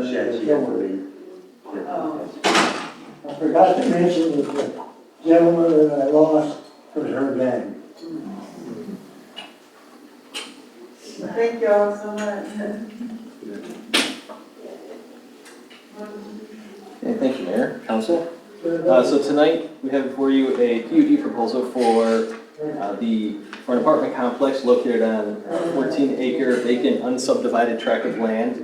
It's formerly a junkyard called Junkie Joe's. The applicant is White Connolly, developer, and in order for them to move forward, they're requesting 4 things essentially, 3 things from City Council. One is a future land use plan amendment from CS plus overlay commercial services to HDR high density residential. A zone change from C3 commercial services to PUD 2023-101 district. Preliminary and final PUD approval, so concurrent preliminary and final PUD. And then preliminary plat of subdivision approval, which they already received from Plan Commission last week. They will have to come back to Plan Commission for the final plat once they work out all the items with TxDOT and CPS. Back in July of 2022, staff originally met with the applicant and worked with them on a host of issues, including density, setbacks, access, buffering the adjacent neighbors, which was a large concern for staff. Wanted to make sure that they mitigate the impact of the existing residential neighbors as much as possible. We also talked to them about architectural design and building materials. In September of 2022, they came before you and made a presentation, a concept level presentation, and mostly received positive feedback with a number of comments. They did move forward, obviously, and I'll just go over some of the project specifics. It's 268 units, which comes to about 19 units per acre. The code, if this were the underlying zoning district, would be 20, so they do meet that underlying code requirements. They're proposing a total of 10 residential buildings. 3 of them are 2-story, and 7 of them are 3-story buildings. 486 parking spaces are proposed. The code, underlying code, requires 470, so they do meet that requirement. They're providing various amenities such as a clubhouse, a pool, and dog park. The exterior building materials are a combination of stone veneer, lath siding, and board and batten. And the mean height of the 3-story buildings is 38 feet. There are some additional development regulations that staff has crafted and gone over with the developer. Those are located in Exhibit D of the ordinance. Those are the development requirements. Again, I mentioned that we wanted to minimize the impact to the residential neighbors. So, for example, the proximity from the closest building to the mobile homes is 110 feet. The distance from the apartments to the single-family homes, there are 3 different distances: 115 feet, 150 feet, and 250 feet, depending on which house you're talking about. The impervious cover is 53% that's being proposed. The code does allow for 65% for this type of development. They are proposing 6-foot and 8-foot fencing. The 8-foot fencing would be next to the adjacent residential properties. Downward lighting to reduce the light pollution, and get as close as possible to 0-foot candles at the lot line. And that's identified in the photometric plan, which is included in your packet. They've worked with Public Works on utility locations, water and sewer, power lines, landscaping. So also included in there are some parameters, a framework for landscaping requirements, which includes 25% minimum landscaping on the entire property. 40% of that 25% needs to be in the front yard. We worked with them and encouraged them to keep as many trees as possible. They did conduct a tree survey And I think they identified approximately 117 trees. They're going to keep about 100 trees, but I'll let them go into more details. And the majority of those trees are on the perimeter, adjacent to the mobile home park as well as the single-family homes.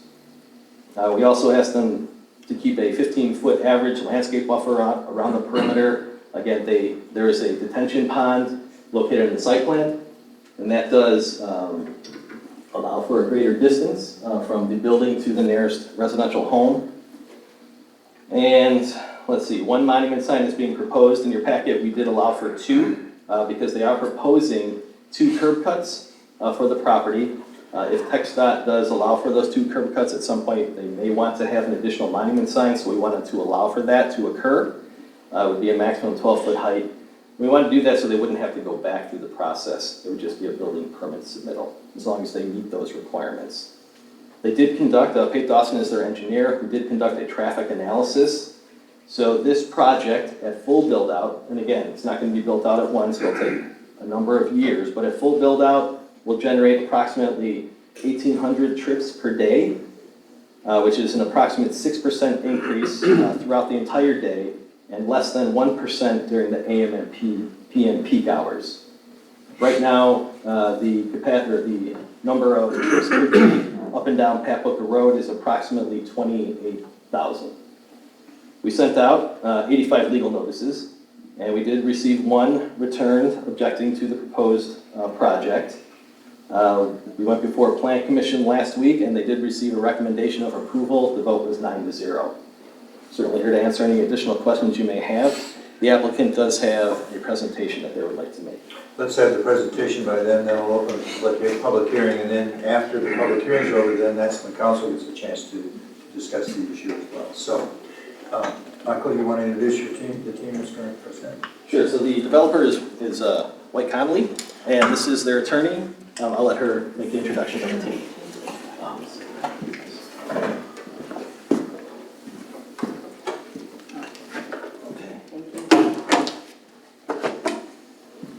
Hi, good evening, Council. My name is Ashley Fairmond. I'm a local land use attorney. I've been working with Michael and Kim and their team on the PUD ordinance and the drafting of it, and then obviously you all remember Kevin White from our first meeting several months ago. We also have project engineer and other representatives from White Conley here tonight, hopefully to answer any questions that you all may have.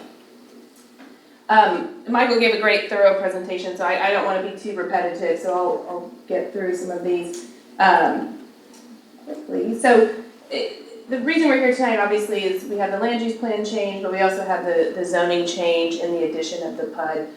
So what we're doing with that PUD is hopefully locking into, and we are locking into what we present to you tonight so that you know what's going to happen on the site. There were a lot of questions about that at Planning Commission, is how do we know this is what's going to be built? And so what we're doing is guaranteeing that what we show you is what will be built. Michael did go through this, but just to highlight again, it's 268 apartment units, market rate units, so not subsidized, not tax credit, standard market rate, and we can talk about that in more detail if you'd like. The density is about 19 units an acre, primarily 1-bedroom units. So about 72% of the unit mix are 1-bedrooms. So we think that's important for parking counts as well as traffic generation. And then 22% 2-bedroom, and then only about 6% of those are 3-bedroom. And the average unit size is just over 800 square feet. And as Michael did mention, 487 parking spaces, which is 1.73 per unit. This is a slide that we have put together just on some research that White Conley had done on other apartments in Universal City. Just a few highlights from this, and what we're looking at here is, one, this would be obviously a new product, and there hasn't been a new product in quite some time. I think the most recently built project was in 2006. So we'd be adding new units to the city, and then also, we also looked at density. So a lot of the other projects, almost all of them are more dense than this, meaning more units on less acres. So we think that's important in terms of providing the open space plan, which we'll show you, as well as kind of how the site lays out. Here's the site plan, and a few things on, sorry, I'm going on here just a little bit, I apologize. So 10 buildings, 4 different building types, and we'll show you those. A few things to highlight, we do have the turnaround for kids that are coming in if there are children to pick up. There's also, this will be a gated community, so 2 gates are proposed. You have the clubhouse and the turnaround, and there'll be a gate access here and a gated access here as well. And then this additional exit entrance would have a gate as well. So this is building, we'll call it type 1, say, and this is what it would look like fronting on Pat Hooker. This is this building here. And a few changes, well, quite a few changes since you saw this last. Addition of more building materials, so more stone, board and batten, clapboard, as well as changes to the roof line and some addition of metal access onto that roof. This is another building that would front on Pat Booker, and there's a few of these buildings in the site, but this is the townhome building. So these are the units that have 2 stories basically for their own units. So this is the back side of that building that would face towards the inside of the project. And then this is a view from Pat Booker. And so again, this one has changed to add the metal accents, quite a bit more stone to this product, and then also changes to the roof line. It's just an example of a building that will be within the project site. Leasing and amenities. So as we mentioned before, and again tonight, we'll talk just a little bit about the amenities of the project. So it's a big selling point to have the nice amenities. So the fitness center, the pool, outdoor space, pavilions, recreation space. The townhome units have backyards, which has been quite successful, I believe, with other projects. Business center, package lockers, dog park, wash stations. Just a quick rendering picture of what the clubhouse would look like. This one change we do want to highlight is the roof is all metal on this clubhouse. It's different than what we had showed you before. Just the interior of the clubhouse space. Some of those amenities we talked about earlier. Getting into the site. So just another colored rendering of the site plan, and a few things that Michael highlighted that we think are pretty important, so I'll go through them quickly. But for example, one, the trees are on the outside of the property, and we have a tree survey, and I'll show you specifically what trees are staying. But almost every tree along the perimeter will remain. I know we talked about also the importance of the trees on Pat Booker, and so those will remain as well. We have the amenity space, and then the open space plan will show you landscaping throughout the site, and then obviously that tree preservation again. So this is the tree plan. I know it might be hard to see, but what's in green here are the trees that are 4 inches or larger that will remain. So you can see, as Michael mentioned, the majority of those are around the perimeter of the site. And then the yellow are the few that would have to be removed for dry spaces and buildings. This here is the impervious cover plan. We're just over 50% impervious cover, so about half the site will be open space, green space. And this is specifically the open space plan, so where people can be, and it also shows the detention pond area, so that will be here. It will remain pervious, it will remain green, but because it's a detention pond, it will be fenced and it won't allow for resident access there. Just some renderings of that open space. This is just some inspiration from the landscape architect, what they were thinking about when they designed the open space, the common space, and then we have specifically the plants and trees that will be planted. And the fencing plan, so this also will be part of the PUD. The metal fence along Pat Booker, that's the red and yellow here, and then that will be 6 feet tall, and then the remainder, the blue, will be a 8-foot tall wooden fence. Signage.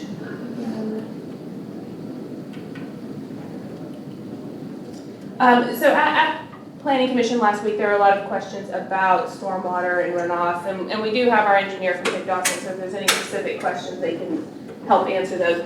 But what we did after that meeting was Chris put together this exhibit. This shows where existing water flows now.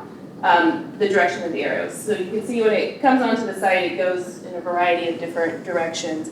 And what will happen when the project is developed is that this will become controlled and it will funnel drainage towards the outfall here and into the easement, the drainage easement.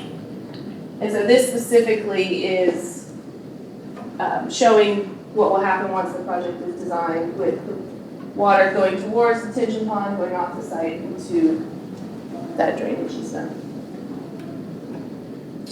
Also, there have been a lot of questions about traffic, so just a few things to highlight here. Still working with TxDOT on what improvements will need to be made as a result of the project. So a few things that are possible. Well, we know that the sidewalks will need to be widened to 10 feet, so that will happen. They're also looking at potentially raised medians in Pat Booker. There may be deceleration lanes. We're not sure yet. That is something we're working through, and that's why Michael mentioned we'll have to come back for the final plat, and that will be addressed at that point as TxDOT has reviewed the project and given their input. This is just fire access lanes.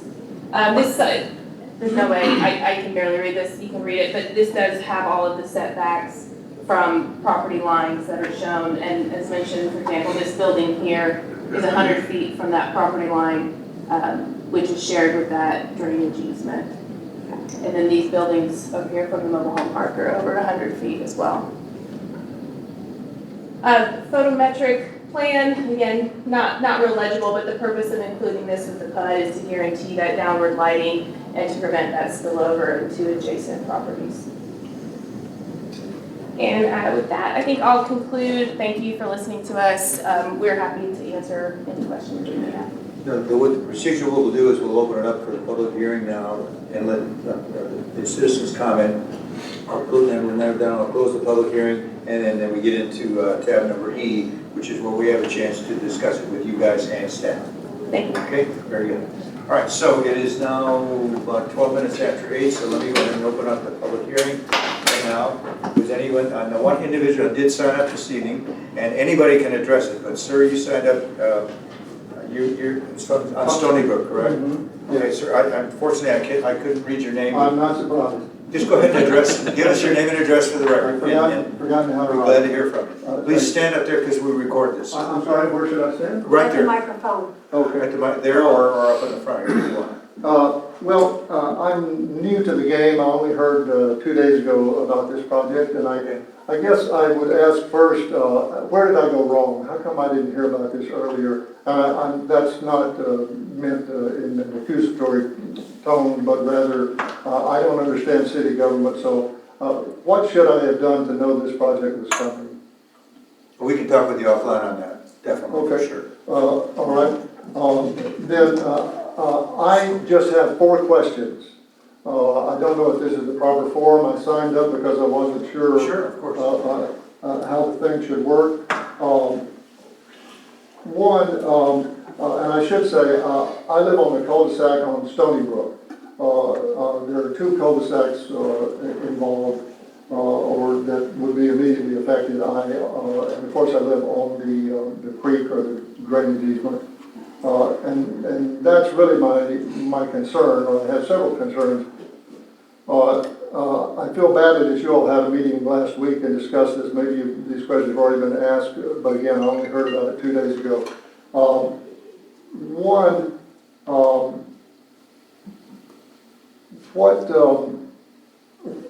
let me try to go in order here so I'm a little more organized.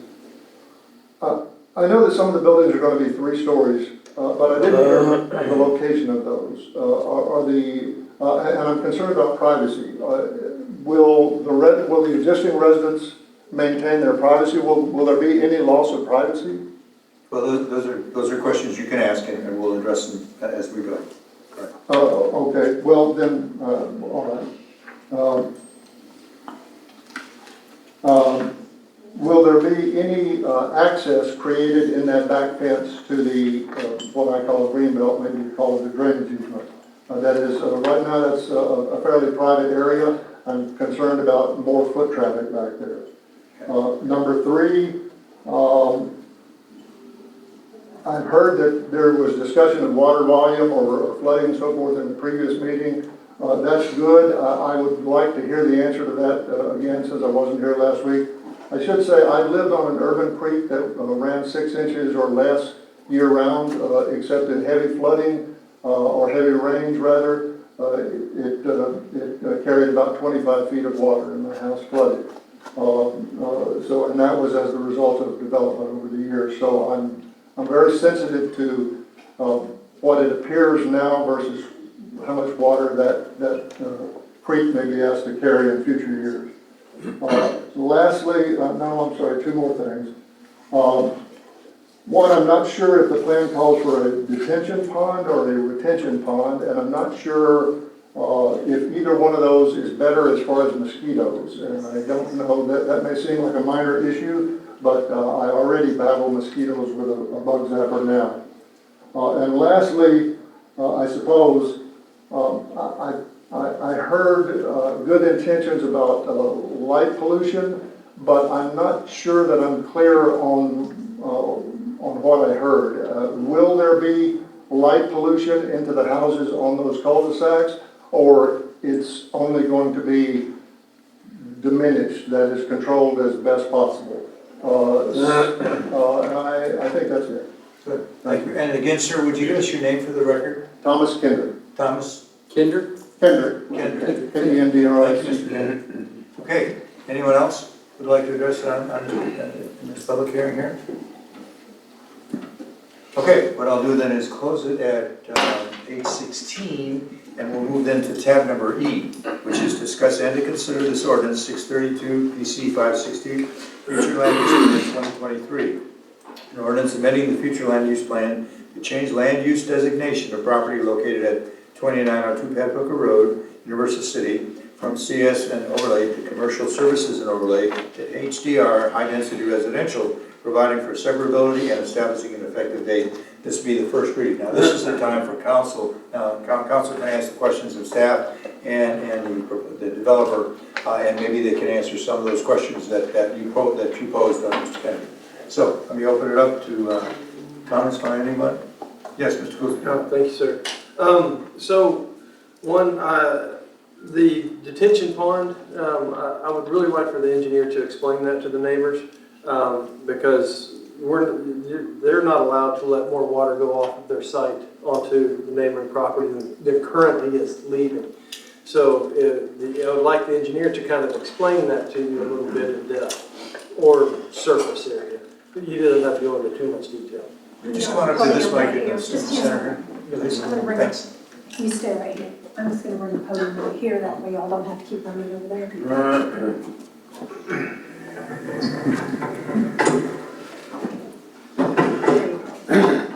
Are you able to go back to the picture? Does that work? Any one of probably the existing one first. Perfect. So I guess I'll try and address that question. You have to speak up so everyone can hear you. Got it. I'll address that question, Mr. Goolsby, and then also I'll try to address many of Mr. Kendrick's questions that kind of relate to that also. Okay. So what we have right here is basically the pre-development conditions on the site. So you can see that the majority of the water is just kind of flowing towards that residential neighborhood, and then there's two channels that run east to west and kind of funnel into that central location. And you probably can't read the label, but that says FEMA floodplain down there. So that, I guess, to kind of jump to Mr. Kendrick's question about access, that's actually plotted as a floodway. So we would have to go through FEMA in order to get access there, which is, it's not going to happen.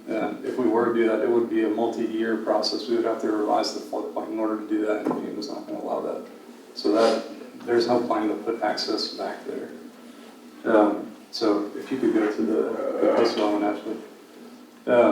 So I guess Mr. Kendrick's question about the detention versus retention, that's going to be a detention pond. So the difference is a detention pond is meant to release water, a retention pond is meant to hold water. So this one, we don't want to hold water, we're just using it as a drainage solution here and then releasing it into that floodway easement that's back there. So essentially what's going to happen is that all that water that was just kind of free flowing towards those two channels and then getting funneled into that floodway is going to now be routed towards that detention pond that we have in the corner, and then we'll discharge it directly to that floodway. So what that means for the residential neighborhoods on the sides of those channels, you should see less water because you're not going to have that sheet flow going there.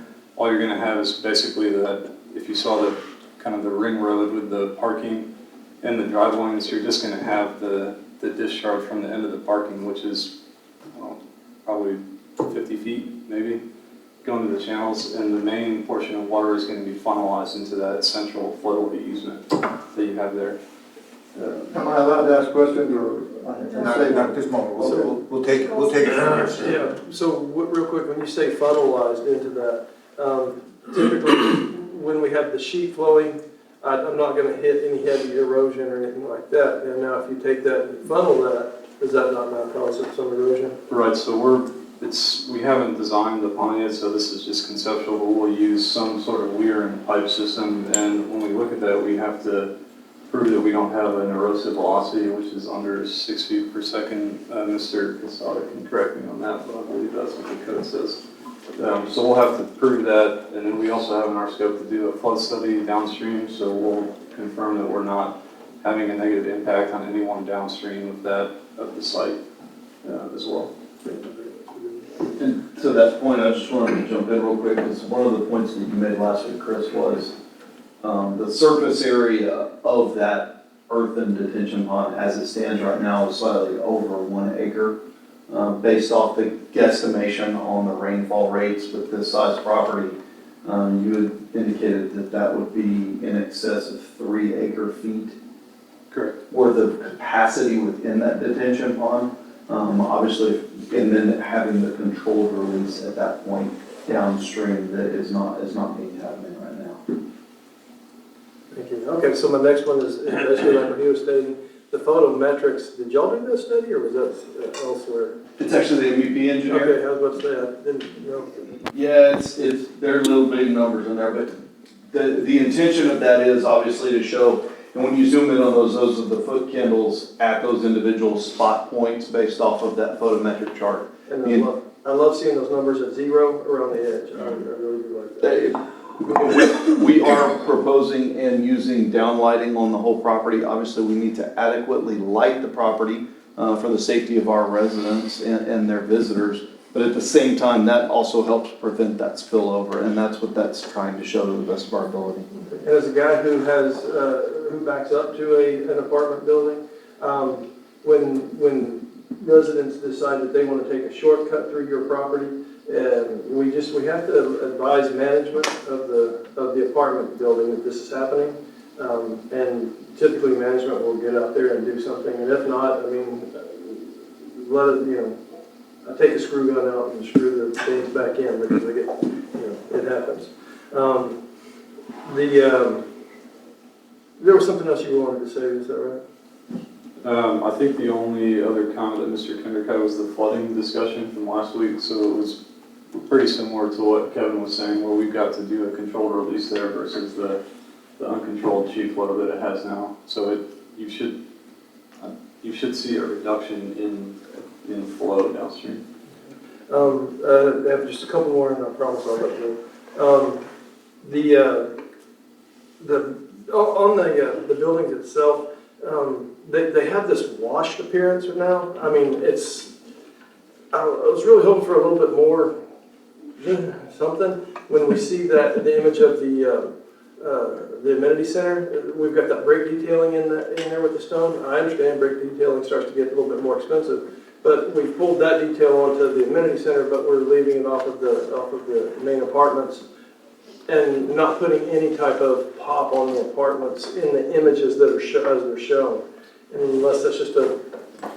So those are 3D renderings for what the architecture structure based off the council's feedback when we were in front of you in September. On this screen here, it does appear to be a little bit more muted when you throw in the shadows and the daylights that they do on fun computer things like 3D renderings in that case. I would expect brick detail and or different stone use for soldiering and detail work of that nature in the stone that's proposed. And I assume we require, or we can ask for a materials list and paint colors and things like that as part of the FUD. Not that, looking for something, looking for a little bit more on that. Just, it's a nice looking building, and it's got height, it's got variation. I'm appreciative of that. I'm just looking for a little bit more pop on it. Personally, they may disagree. And then my last one is the raised medians on Pat Booker. Raised what? Yeah, so potentially, that's the preliminary discussions they've had with TxDOT, that their engineer, as part of their traffic analysis, that is what they came up with. And so those are not set in stone. They have to continue those discussions with TxDOT to determine what is going to be approved by TxDOT. And those are some of the options that they anticipate. The median would be more for crossover traffic in undangerous spots. I'll leave that to the traffic professionals. Very honest. Let's go to Mr. Shelby, then Mr. Najarian. Thank you, Mr. Mayor. Is there any way you can zoom in on that? Like, can we, like, so we can, I can actually see, okay, so we do have brick hidden in there. Okay. Is there a variation in the color on the vertical plat? I mean, are they all the same color? It's just the sunlighting, the rendered? There actually is two different colors there between the shadows. Okay. And just computer screen, it doesn't probably play as well as it might. I'm in line with Mr. Goolsby on this. I mean, when I first saw that, I kind of remember moving in Peppermill Apartments in the 90s, and I had to look really close to see the stone in there. But when I first saw the vertical sliding, that's kind of, I felt like, you know, I was like looking at a building that was built in kind of in the 90s from the there, and being that that's the side that's facing Pat Booker, I'd like it to look a little bit nicer. I mean, and I'm gonna, not to criticize the residents of the apartments, but I've lived in apartments before, and there's always a few that just stuff everything they can onto their balcony. And so we're already gonna have a potential, you're gonna be, that's a lot of balconies, and there's a lot of opportunity for people to just shove stuff out there. And we've got basically metal railing, which is see-through. So in a way, the nicer we can make the building look, you know, to kind of as a baseline to help offset that. I mean, in my mind, I'd love it if I'd always, even when I had an apartment, I loved it if those things were not metal rails, they were something a little bit more opaque in nature, but I understand cost. So then kind of my answer to that was, well, let's try and make the building look a little bit higher end to kind of offset that.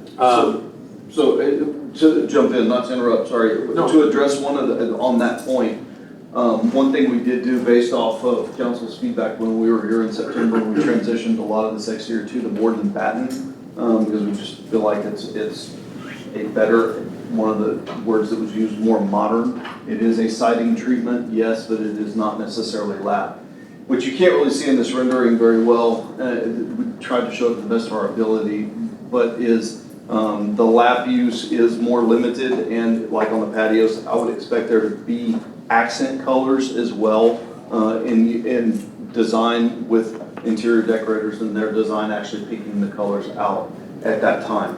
As far as patios and the aesthetics of what may or may not be on those patios, that's typically very heavily controlled by the lease agreement. Okay. These are what would be considered Class A apartments. They are market rate apartments. And so they have a pretty healthy lease. And it is a third-party fee-based management company, a professional management company that operates the property. And so they like to control that very, very well. Do we have a general idea of what we're thinking about per square foot cost? Pro forma as of right now is probably in the mid 170s a square foot right now. Very market value, very. That's in the ballpark right now of what is in and around Universal City and San Antonio as a whole for product of this level. And it will be, and that's what the pro forma rents are as of now, based off of from timeframes on this project, finishing, design, build, leasing. That's in excess of 2 years from now. So we'll see where the world takes us to that point, but that's where we currently are. And there are properties within a mile radius of this getting that right now, today. To comment on the water flow, I mean, I think I'm gonna try to change it a little bit in layman's terms when I think about this. So we've got a piece of property now that does have technically fully, permeable, excuse me, coverage, right? It can absorb as much water as it can. Once it becomes saturated, anything else is just gonna run off, right? So the only thing that you've got right now is that we have to saturate the ground first, and then it goes to the runoff. If we cover it 50% impervious cover, so now we have potentially 50% less land to absorb that initial, which is why we're putting the detention pond in. One of the reasons, I'm assuming, to help, we're gonna get that extra water, but we're gonna collect it and slow release it into the existing runoff. So we're not really changing, in a large rain event, we're not changing the amount of water that's gonna go down that line, but we are actually putting some controls in place. You're actually putting controls in place to slow it down, more so than it's probably happening right now. Yeah, so I mean, just because we're gonna put impervious cover, we're gonna increase the amount of water that we have there, so that, as you said, is the purpose of the detention pond. So it's meant to release it at a certain stage so that the overall downstream impact is lower than it is today. So it's kind of like if you go to the beach and there's no boats out there and all the waves are just coming in nice, and then as soon as you get boats in there, which would be like development, it starts, getting real choppy, and sometimes you get waves that like hit together and come and like knock you down a little bit or hit you with more force. Well, as soon as you kind of spread those boats apart and they start, driving by at a certain rate, it gets back to the normalcy of how it was before there were any boats out there. So that's kind of what the pond is doing, is trying to separate those waves, separate those peaks to kind of bring the downstream impact back to what you had previously. We're having the water make a left turn off the top right corner of that and head towards the detention pond before it leaves the property. Is that what I'm seeing with the arrows? The top. So, I'm sorry, bottom. I want to make sure I'm reading this right. So these arrows, we're going to come down, and it's going to turn this way towards the detention pond? There's going to be an underground drainage system in that portion. That's the road, like where that directional to the pond is. Right. That's shown basically indicating either sheet flow or drainage system under the roadway to get it to the pond. Okay, but that's the goal, to get it to the pond first, not let it go straight out the back. Correct. Okay. And then the last thing I have is, unless and it's been a long day for me, I'm sorry, unless I'm misremembering, the fence along the back is going to be 8 feet tall. Yes. Which is a lot harder for somebody to just decide they want to climb over. And that is written into the PUD. Okay. I like that. Thank you very much. Thank you, Mr. Mayor.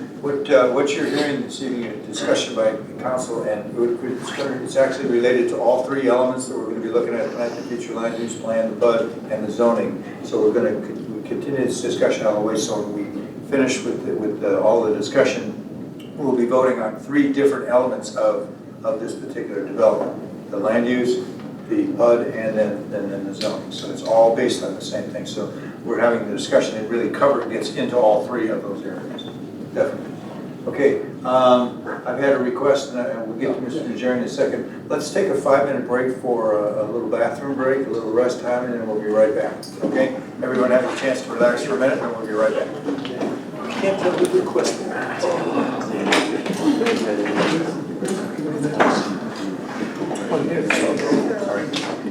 I know people.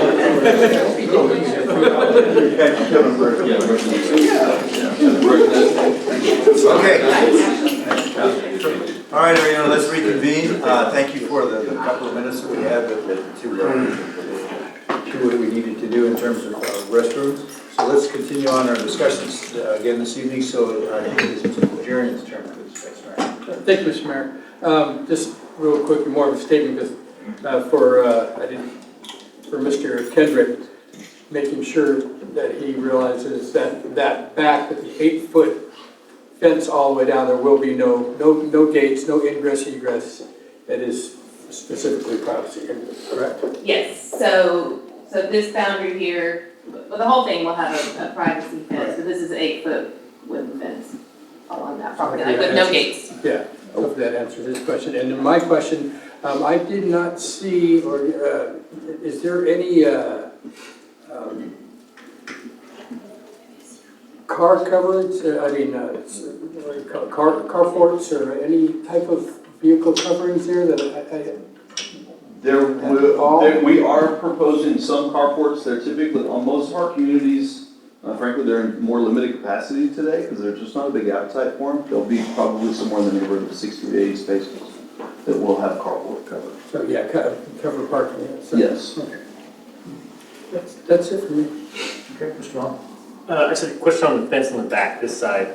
Is it going to be exactly where the homeowner's fence is now, or is there a spacing between the two, like the existing homeowner fences? Because there was a note in the agenda packet about you may be working with them to replace their fence with your fence. Is that true, or can you explain that? It did say that, and I think it was referring more to this side of the property, because there is that drainage easement now that will be between our property line and where the homeowner's fences are. Okay, So that would be a new fence, so there'll be two fences. Okay, so 8-foot fence, the width there, do you have an idea what much that is? Is it like? The drainage easement in the back? How wide this is. No, not off the top of my head. Okay. It's 80 feet. 80 feet? So there's 80 feet between the apartment fence and the fence for the subdivision. Okay, awesome, wow. And then the first building is probably set back another 65 feet.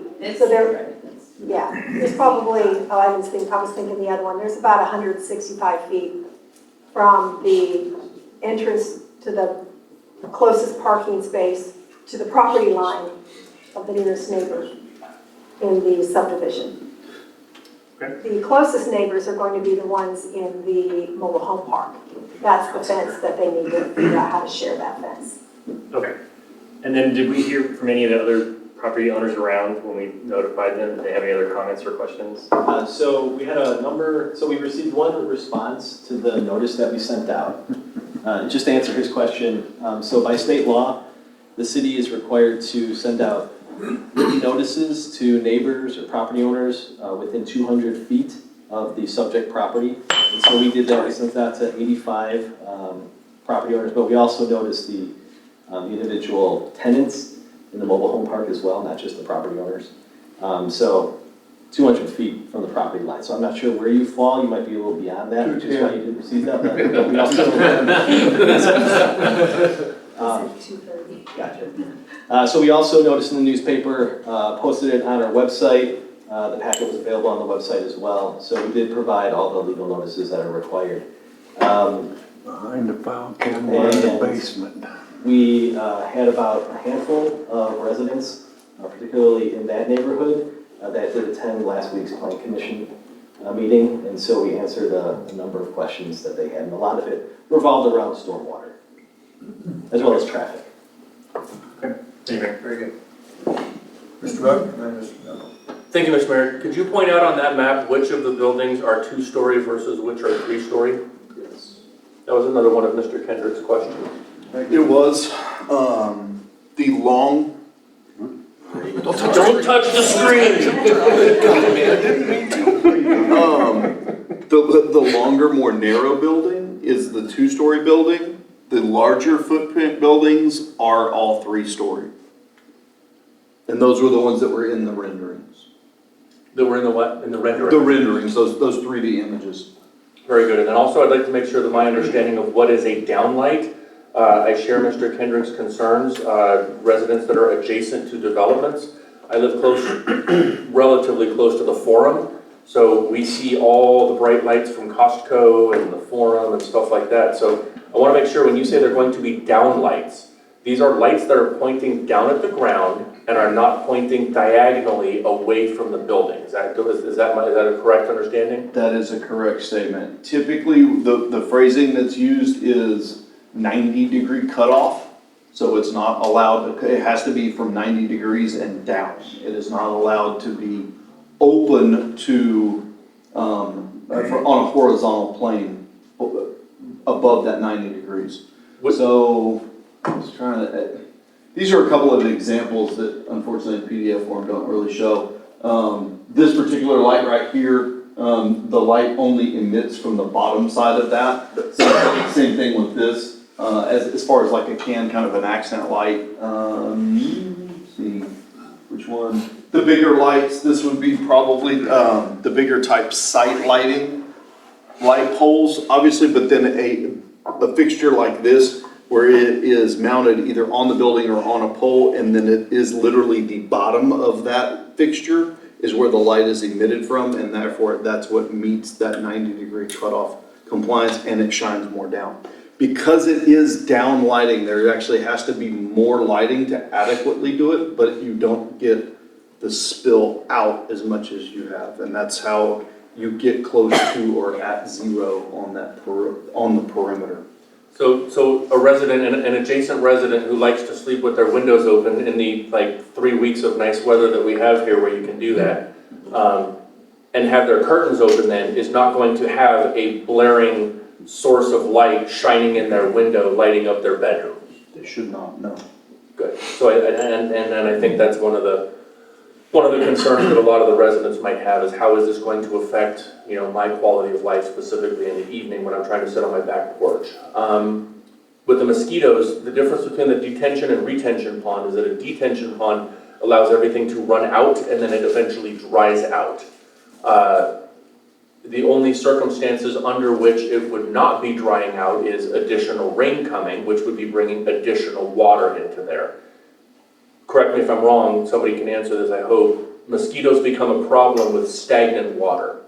And the larvae, and they take a week, something like that. What was that control person in here? 3 weeks I'm seeing somebody hold up their fingers? 3 days. 3 days. So if this water is flowing out and drying out within 3 days, we lose that risk of a significant mosquito problem. Now down the road, or down the path of that water flowing out, it could be stagnant. That's where our Public Works Department comes in to keep those free flowing, right? So that we lose that stagnant water to address those concerns about the additional mosquitoes in the neighborhood. Mr. Buck, to add to that, our health ordinance requires apartment complexes to do regular vector control for things of that nature anyway. When we go in and we do a health inspection, that's one of the items that we look for to make sure on the inside of the buildings and on the outside of the property that they're doing adequate things to keep insects down to a minimum, as well as any other vermin that might enter into the property. Awesome. Thank you, everybody. Thank you. Mr. Neville. Thank you. What age group are you looking at for occupants? So with the 72%, the unit mix proposed is 72% one bedrooms. Primarily, you're going to end up with more young professionals, pre-family type environment with that type of a unit mix. With children? Some, but typically market rate properties of this sort, the number of children is pretty limited to a fairly small number on a complex of this size. Are you looking for military occupants from both the base and the camp? I would expect because of, first off, anywhere in San Antonio in an apartment, typically you're going to have a fairly healthy military component. Absolutely, in that location on Pat Booker Road in proximity within the Universal City boundary, I would expect a very, very healthy number. But you could have some families with children of kindergarten and elementary school age? Could, yes. And how far is the Olympia school from there? They'd be busing, that's why they're planning for the bus turnaround inside the property. But obviously, parents always have the option of taking their own children to school. Because unless it's more than 2 miles, you either have to transport the children themselves or take the bus. Correct. And if it's less than 2 miles, they don't get a bus. Thank you. Okay. Anyone else? Are we good? Remember, this is the particular one we're voting on right now is the future land use plan. We'll get into the PUD and the zoning. And if there are any other questions about generally, let's continue on. Make a motion to approve. Okay. Second. Motion made by Councilmember Shelby and second by Councilmember Najarian. Any other discussion on the future land use? Yes, bud. Well, you said future land use. I want to reiterate the elevations. I'd really like to see those come up a little bit more. Thank you. Okay, very good. All right. No other discussion? Let's call for the vote then, please, Chris. Councilmember Shelby? Aye. Councilmember Najarian? Aye. Mayor Pro Tem Neville? Aye. Councilmember Buck? Aye. Councilmember Goolsby? Aye. Councilmember Vaughan? Aye. Okay, the motion passes. Let's move on to the next public hearing, which is basically related to the same property, but this is now requesting for a zone change from C3 Commercial Services to PUD 2023 for an approximately, as again, almost 14 acres. And so this is basically the same exact thing, but now instead of looking at the future land use plan, we're looking at the public unit development. So let me open up the public, well, no, I have to open up the hearing. Oh. So I'll open the public hearing at 8:52. Does anyone want to address council related to this particular public hearing and related to the public unit fund development? I have a couple more Yes, questions. you certainly may, sir. Yes, please. I'm sorry if these were already answered and it went by too fast for me. I saw the location of the 3-story buildings versus the 2-story. I'm not qualified to analyze my interest and my question, which is, will I have a loss of privacy in my house?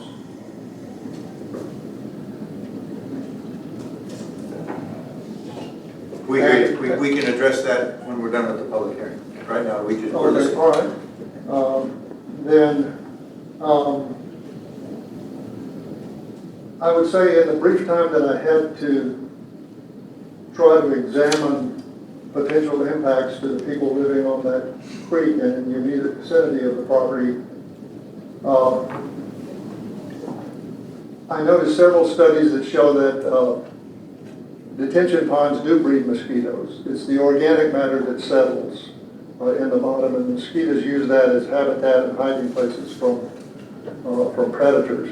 So I still, I guess I would be surprised if there's not an increase in mosquitoes, because right now the water runs off, right, or percolates into the ground. And now you're going to have a detention pond that's going to hold it. It may release it slowly, but that's still retaining water that was not being retained previously.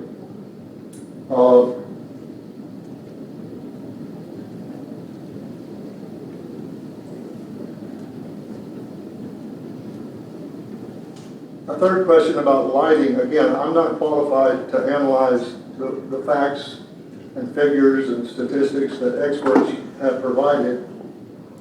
So I'll put it in the form of a question. I heard that, for instance, that there'll be no glaring lights in my bedroom. Thank you for asking that. Will the neighborhood in general be affected lighting-wise, just as the very good example you made it before? The ambient lighting or the spillover lighting, will my neighborhood be affected? I heard the statements, but I'm not qualified to analyze those. Will my neighborhood look different after these apartments are built in terms of lighting in the evening? I should say also, I have a second-story balcony in the back. I have no idea if me and the people in the third-story balconies will be staring at each other now.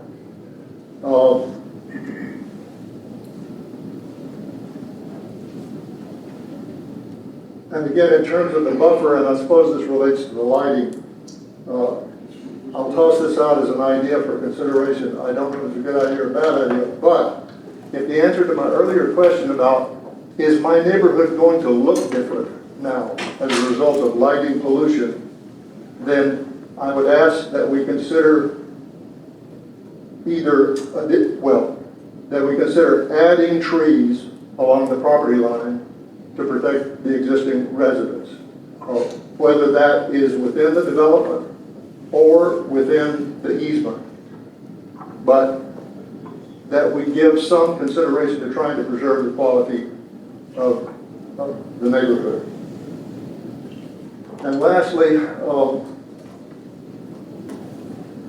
I would ask, what is the recourse if the statements made here tonight do not turn out to be true, through no one's ill will, no one's bad intentions, but I'll use probably the worst example.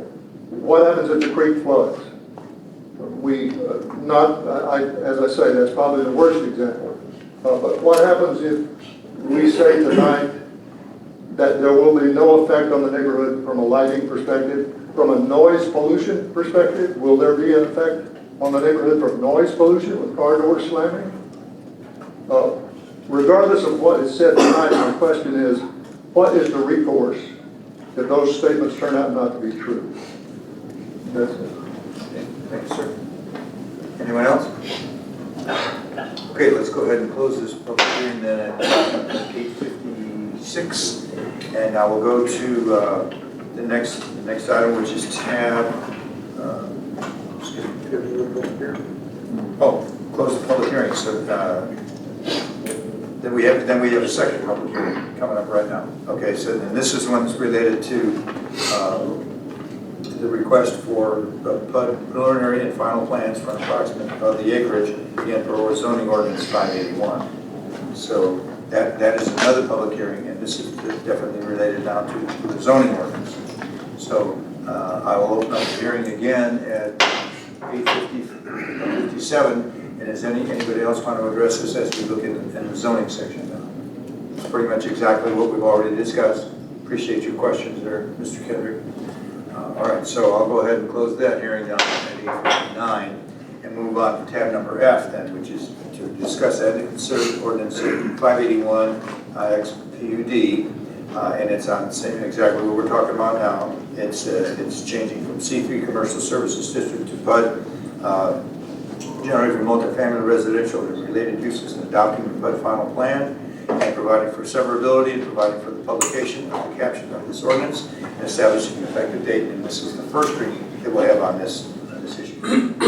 So let's take a motion, and then we'll have some discussion. Move to approve. Motion made. Second, Mr. Mayor. Najarian, second by Councilmember Vaughan. All right. Now discussion. I get the first question. I know you do. Mr. Shelby. All right. How high are we going to mount the lights on this building? Yes, we would mount it at the window height on the second floor. So 20 feet, roughly? 18 feet-ish. So at 18 feet, we'll have a spill less than 90 degrees, but we will spill like this. But that's the purpose of that other document provided us, that those numbers, and I mean, maybe we can pull that up and we can zoom in so people can see those numbers.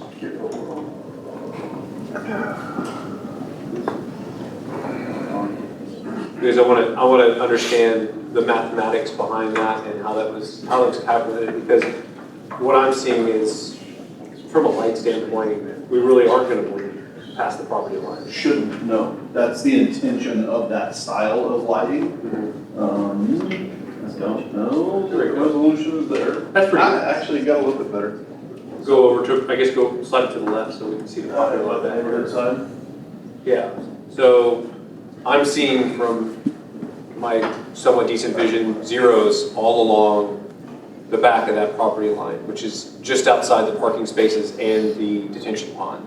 And some of them are like 0.1. I guess there's a couple of 2.3s there as we get closer to the back of the three-story building. Right.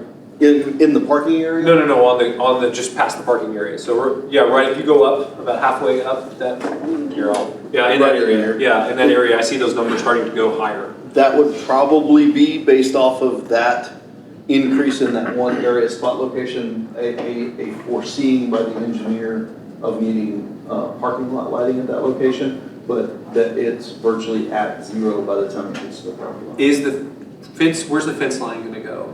At the property line. Okay, so then after that, we've got another 60 feet? 80 feet, thank you, all together now. And we've got trees. And have you guys looked at the tree height? Any chance anybody looked at the existing tree heights anywhere along that? Well, not off the property, but do you mean within the either? Yeah, what I'm thinking about is if I've got a 25-foot tree between my house and an apartment complex, yes, during the winter, there's not going to be leaves on it, but it does also diffuse the lights. And so when I think about, I mean, unless I've got, and I'm not sure where your property is, because I didn't catch the address and I didn't look it up, but I mean, I think the only person I could see it being affected is if I have a 2-story house with the back facing the back of, I'm gonna stand up again. I have a 2-story house here, facing the back of this building where we've got some light bleed off, and so now my property is, I'm at 20, I'm probably 50, the second story starts at 12 feet. And so I build a balcony off the back of my house, and I'm sitting on my balcony, I might see some lights at that point. So I mean, we've got a lot of variables that if I'm tall enough to start seeing over the top of the trees, which those are all mature trees, I would expect them to be 20, 25 feet tall. Yeah, the tree survey indicates the trees on our site, and let's see if I can get to that real quick. And those are, those are 4 inches and up. So there's actually additional stuff that's not there.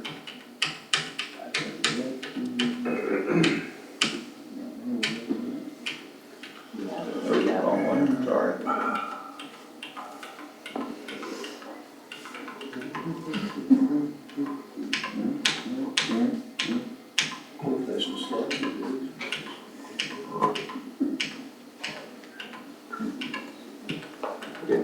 We're getting into shrubbery. So.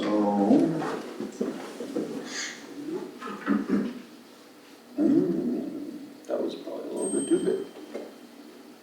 That was the area that you were speaking to.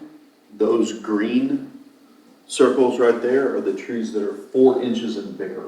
Okay. Because that's what was surveyed. And Do but we that's have the what's height on on those? our property. Do we have the height on those by chance? Is it No, but you do have the sizings, so it's minimum 4 inches, but some of them obviously are significantly bigger than that. 12 inches, 15, 14, 21, 14, so those are gonna be of a pretty decent size tree. Okay, so whatever light doesn't bleed off due to the angle of the projection of the light out of the fixtures from, what it said, 12 to 18 feet, is going to bleed off as we get distance-wise, and then we're going to have trees on our property, trees in the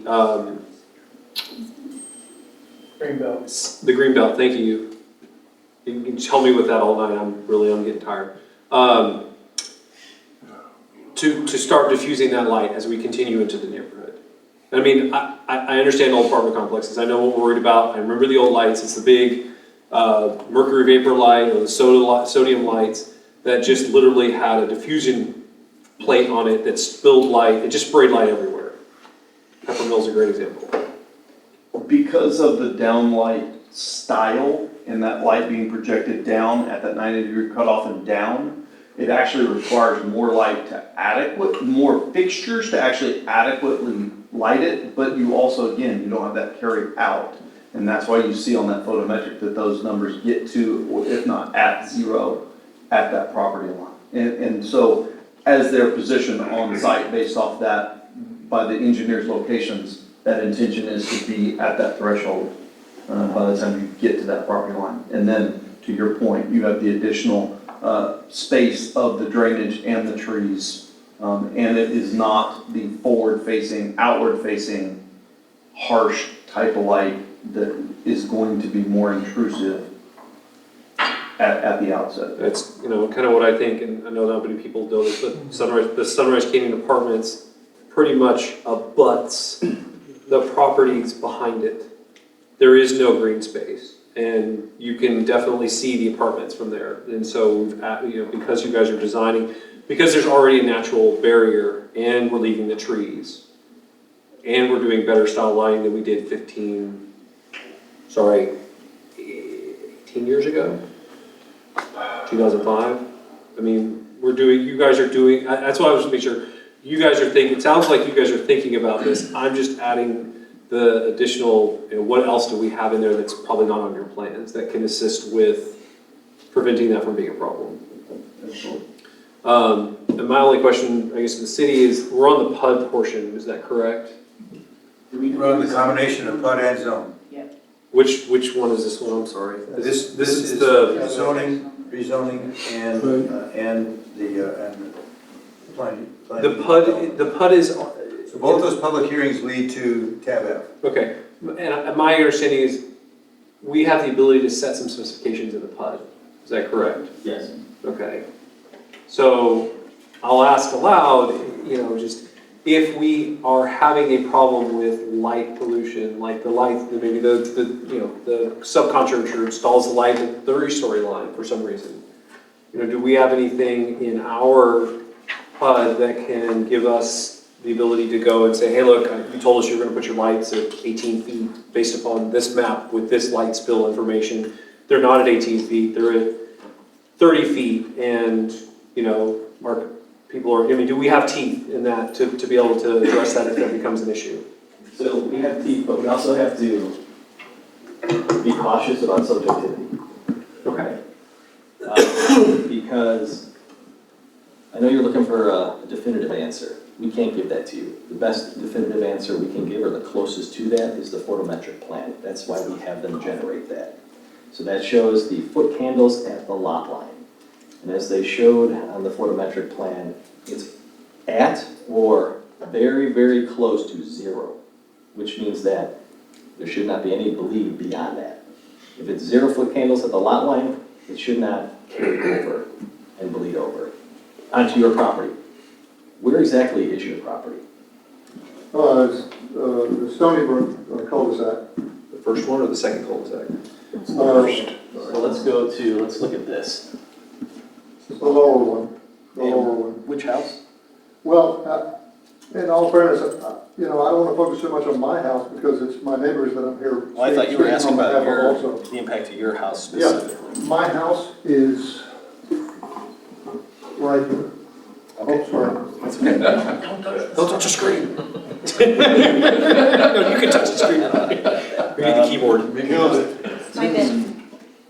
Oh, swipe it. Okay, so if you're over here, It's a giant one of those two, no, you're not gonna, in my estimation, based on the photometric plan, the other 3 mitigation factors, meaning the existing tree line, and then the additional trees that they're gonna have to plant per the PUD development regulations, the fence, and then the downlighting, it's gonna minimize that impact significantly. The existing tree lighting in the previous drawing was very spotty. There were not many trees. This rendering shows lots more trees along that property line. So this is, that's all the existing trees. Yeah, let me go to the, This compare is the the two. existing trees? On that side, like the satellite. We're getting a little bit out of bounds here, guys, so let's be a little careful. Okay, so these are the existing trees. In addition, they're gonna have to plant more trees than what is shown here. Okay, so, and that's all in development regulations. Plus you're gonna have the 8-foot fence, and plus you're gonna have the downlighting. So, and the photometric plan shows that it's almost at 0 down here. So the impact, that we're mitigating it as much as possible. I can't guarantee that you're not gonna see any light at certain times of the year. That's just not a guarantee that I can make.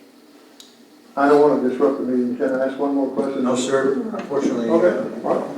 I just let that happen because he was addressing those specific questions. So that's really all I have. I just wanted to understand where our impact, where our ability was to address it if it were through maybe things happen. Stuff gets installed the wrong height, improperly, and we need to address it. That really should follow the plan that we were presented. Yeah, so if they, for example, during their maintenance routine, a couple of years from now, they have to fix some lights and install a different type of light that is not compliant with the regulations in here, meaning they have to have downlighting, then yes, we can ask them or require them to install what was approved per the plan. Thank you. Okay. Now we can. Yes, Mr. Carter. Thank you, Mr. Mayor. All right, so, Mike, one thing we can look at sometime is a bug light. That bug is backlighting, uplighting, and glare. Camp Bullis has a very specific amount of, the lighting requirements, so we deal with that quite regularly. I think that's something maybe we could look at, talk about in the future. But what he's showing us is, there's not going to be light. It's not going to make anything off of that property brighter than it currently is. Doesn't mean that if there's not a big light out there, I won't be able to see it. So it's not going to make your properties any brighter than they currently are. This is currently a C3 zone, correct? Yes. So if I was if I wanted to build a big commercial building, I wouldn't have to do this right now. Is that correct? Right, so if they wanted to go with the straight zoning, I mean, by right, excuse me, they could put in a commercial strip center there, or a big box, which would have, I think, more of a negative impact from a noise and lighting standard, as well as runoff, because a commercial property, and I think the applicant mentioned this at the Planning Commission meeting, is that the majority of your commercial developments are going to have 90%, 85%. The majority of the property will be impervious. And so this is 53%. So from that standpoint, it's better than a commercial development that could go in by right and not have to go through these additional requirements. So I kind of, this is why I really like this process, and we're able to address concerns, and this has been fantastic. Y'all have been fantastic to work with us on this. Y'all have been very accommodating. Yeah, and if I could I just want to, caveat, just put it out there again, we can't guarantee there's no lighting impact. We also have to take into consideration that there is a topographical change or a drop from the property line to that neighborhood, so it gradually goes down. That has positive and negative potential impacts for the adjacent property owners. But again, with those 3 mitigation measures in place, it should reduce the impacts. And I'll just piggyback on what Councilmember Shelby said, with Sunrise Canyon Apartments do not have that break, so I think it's a great solution to what's going on. Again, I want to just let the council remember that both tab E and F is the first reading, so if there's any potential changes, we have an opportunity to look at this at our next meeting. Mr. Neville. This is for staff again. Are we going to have a good balance between HDR and commercial on Pascoe Road? Looking at the future. So, yes, we're going to try and follow the market as much as possible. We're going to try and follow the market as much as possible. The current zoning up and down Pat Booker is commercial, either C2 retail or commercial services. Obviously, that property's been vacant for ever, and the market has not been viable for a commercial development. So, we assess these proposals as they come, and a lot of times the proposal doesn't make sense. And so, staff is against that, and we relay that to the applicant. In this case, we just don't see, big box or any type of strip center being viable. It would have happened already. Thank you. I think we've already milked that one quite often, quite a bit. Mr. Najarian. Just real quickly, and this is like page 55 on mine. This is your proposed plant palette. I don't know if it's probably not the same, but right there. I see the shade trees you've got. I mean, just to maybe help with Mr. Kendrick's look there, you've got were you planning on putting any of those trees towards the back? Where your property line isn't, on the other side, there's a lot of trees existing now that you won't be messing with, and will be helping to curb the sight line from that neighborhood. But also, I see here, just to bring up, you've got these plants here, or these trees, cedar elms, some sycamore, a few other ones that are looking at full growth. If you were to plant some of those, you're looking at 25 to 50 feet, which would add significantly to the privacy of that back end. Have you planned on filling in any of those spots where you don't have any trees on your property line?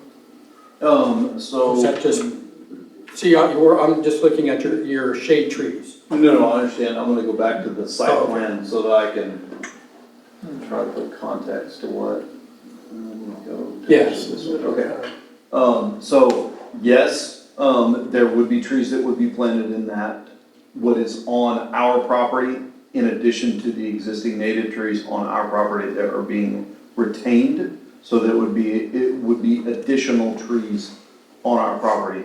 Obviously, to your point, the stuff that's within that greenbelt drainage easement is off of our property. Right. And we don't have any prairie over that. Well, and like I say, right there shows there's quite a bit of coverage, but I'm just trying to add the fact that by you adding other trees on your side of the property would add to the privacy of that area. Obviously, they have to grow up, so it's not going to be the next day, but over time, as long as you're planning on putting them there, that's all I have. Thank you, sir. Okay, I think we've had adequate discussion on all these action items, so I would like to entertain a motion now. Motion made by Councilmember Shelby. Second. Second by Councilmember We already have a Najarian. motion. Yeah. Oh, we had a motion in yeah. a second already, that's right. Almost got it. That's right. It's on me. Almost got it. So, the motion is made and seconded by who? It was made by Najarian and seconded by Buck. Okay, that's correct, that's correct. We've had so much discussion, we sometimes forget. All right, so call for the vote then, please, Chris. Councilmember Najarian. Aye. Councilmember Buck. Aye. Mayor Pro Tem Neville. Aye. Councilmember Goolsby. Aye. Councilmember Shelby. Aye. Councilmember Vaughan. Aye. Okay, that motion passes, so press on. There's the flub, there's the vote, there's the zoning. So these are the first readings, so we do have a chance to look at these again at our next council meeting, so. But no public hearings at the second meeting. Pardon? No public hearings. No public hearings at the meeting, second just one, so those that are already taken care of. Yes, okay. All right, so next item we have is a no tab. We're going to go into a closed session pursuant to Texas Government Code Section 55171, consultation with attorney, Texas Government Code Section 55172, regarding the purchase and value of real property if deliberation in open session has a detrimental effect on the position of the corporation in negotiations with a third party, and for Texas Government Code Section 551-087, deliberation regarding economic development negotiations regarding undeveloped property owned by the city of Universal City located at Loop 1604 and Kitty Hawk Road. So let's go into our closed session. Bear with us. Those of you who want to stick around, we will reconvene after the session is over. Okay. So that is now at 9:20. Thank you guys for coming out, we appreciate it. Thank you guys. Thank you. Thank you very much. Appreciate it. We got a quick meeting like this. It really is. I was getting a little text. Looks like Nick lost his battery. What? Did you say that one a little louder? Oh my God. Did you get that on the microphone? We were recording. We were recording? Lost his battery. I'd like to, there's no been batteries in it. There's been many better people than me that have been caught on that. Were you able to acquire batteries? That's awesome, Paul. That made my day. Seriously. Thank you.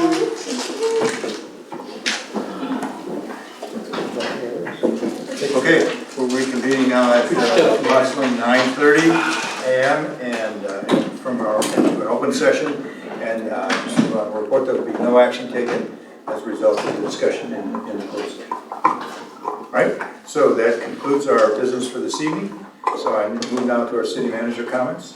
Thank you, Mayor. A couple of, I'll call them UC good news. So the Public Works Department actually applied for a grant through the Federal Bureau of Reclamation, and we were awarded $100,000, and that is specifically for replacement of the AMI, the Advanced Meter Reading Infrastructure. And with our match in their $100,000, we will be able to upgrade 658 residential and commercial water meters in the city of Universal City. So much congratulations to Randy and his staff on that. The 2022 annual accomplishment report is done. I just haven't had a chance to proofread it yet, so we'll have that out to you in the next couple of days, as well as we always directly email it to all the board and commission and committee members, because their work gets a lot of things done with the city, and then will be available to the general public on the website. In case you haven't noticed, the construction vehicles in Walmart, that is the groundbreaking for Chipotle. They broke ground and got their permit in the last couple of weeks, and so that is a great, exciting project for the city. And then another one, which is actually good news for all of Texas, if you haven't heard, Frisco, Texas has been awarded to be the next location of a Universal Studios. That's the one that's in California, so it'll be in Frisco, Texas. We have like Dallas, right? Only if we had all the land in the world, so the entire project, not just Universal Studios, but the hotels and the restaurants and everything around it, 2,400 acres. So it would be a very, very big boon for the Texas economy. May not necessarily be for us, other than that we have somewhere else exciting to go besides Fiesta, Texas and SeaWorld. That's all I have, Mayor. Okay, good. Thank you very much. Mr. Neville, we'll start with you tonight. Thank you, Mayor. Some of you know, some of you may not know that a group of maintenance chiefs at Randolph Air Force Base about 20 years ago put together an organization called Hangar Doors Are Open. Because when you're out on the airfield and you work in the hangar, if those hangar doors are closed, whatever is said inside those doors remains inside those doors. When the hangar doors are open, you can speak. So this group of maintenance chiefs got together, made this organization. The organization now is still going in over 21 years. And we now meet at the VFW in Universal City on the third Tuesday of the month for lunch and just to have a good time. Every once in a while we have a chance to get a speaker. Today we were very fortunate that Mr. Michael Casada came out to give an update on what was happening in our fair city. He did a great job. He had good slides, handouts for us. The one question he was surprised at, everybody wanted to know what are we doing about trees? About trees? When people come in and build a complex, what happens to the trees?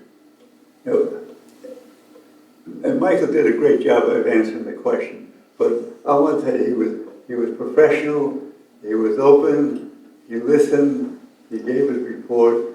Everybody was really thankful that he came, and we'd like to hear him again maybe next year. Thank you. Thank you. Steve? All right, thank you, Mr. Mayor. I echo your sentiment, Mr. Mayor, that congratulating Colonel Chauret on reaching the 100-year mark. That is pretty significant that most of us will probably not realize. But congratulations, Colonel Chauret. I wish more people were around for me to say it. Thank you to everybody that came out to the City Council meeting tonight. We really do value your input. One of the questions was, I wish I had known what was going on in the city, something like that. I would reiterate, Universal City does a really good job of putting information out via the Gateway magazine that goes to the residents of Universal City. There's the city page, as well as the unofficial city page. I invite people to come out to my meet and message events that I have on the Sundays before every City Council meeting. All are welcome to bring up whatever issue anybody wants. We talk about what's on the agenda, so please come out. Your history lesson for Universal City. 1968, Universal City held an election on January 20th that proposed a 1% sales tax to fund city projects.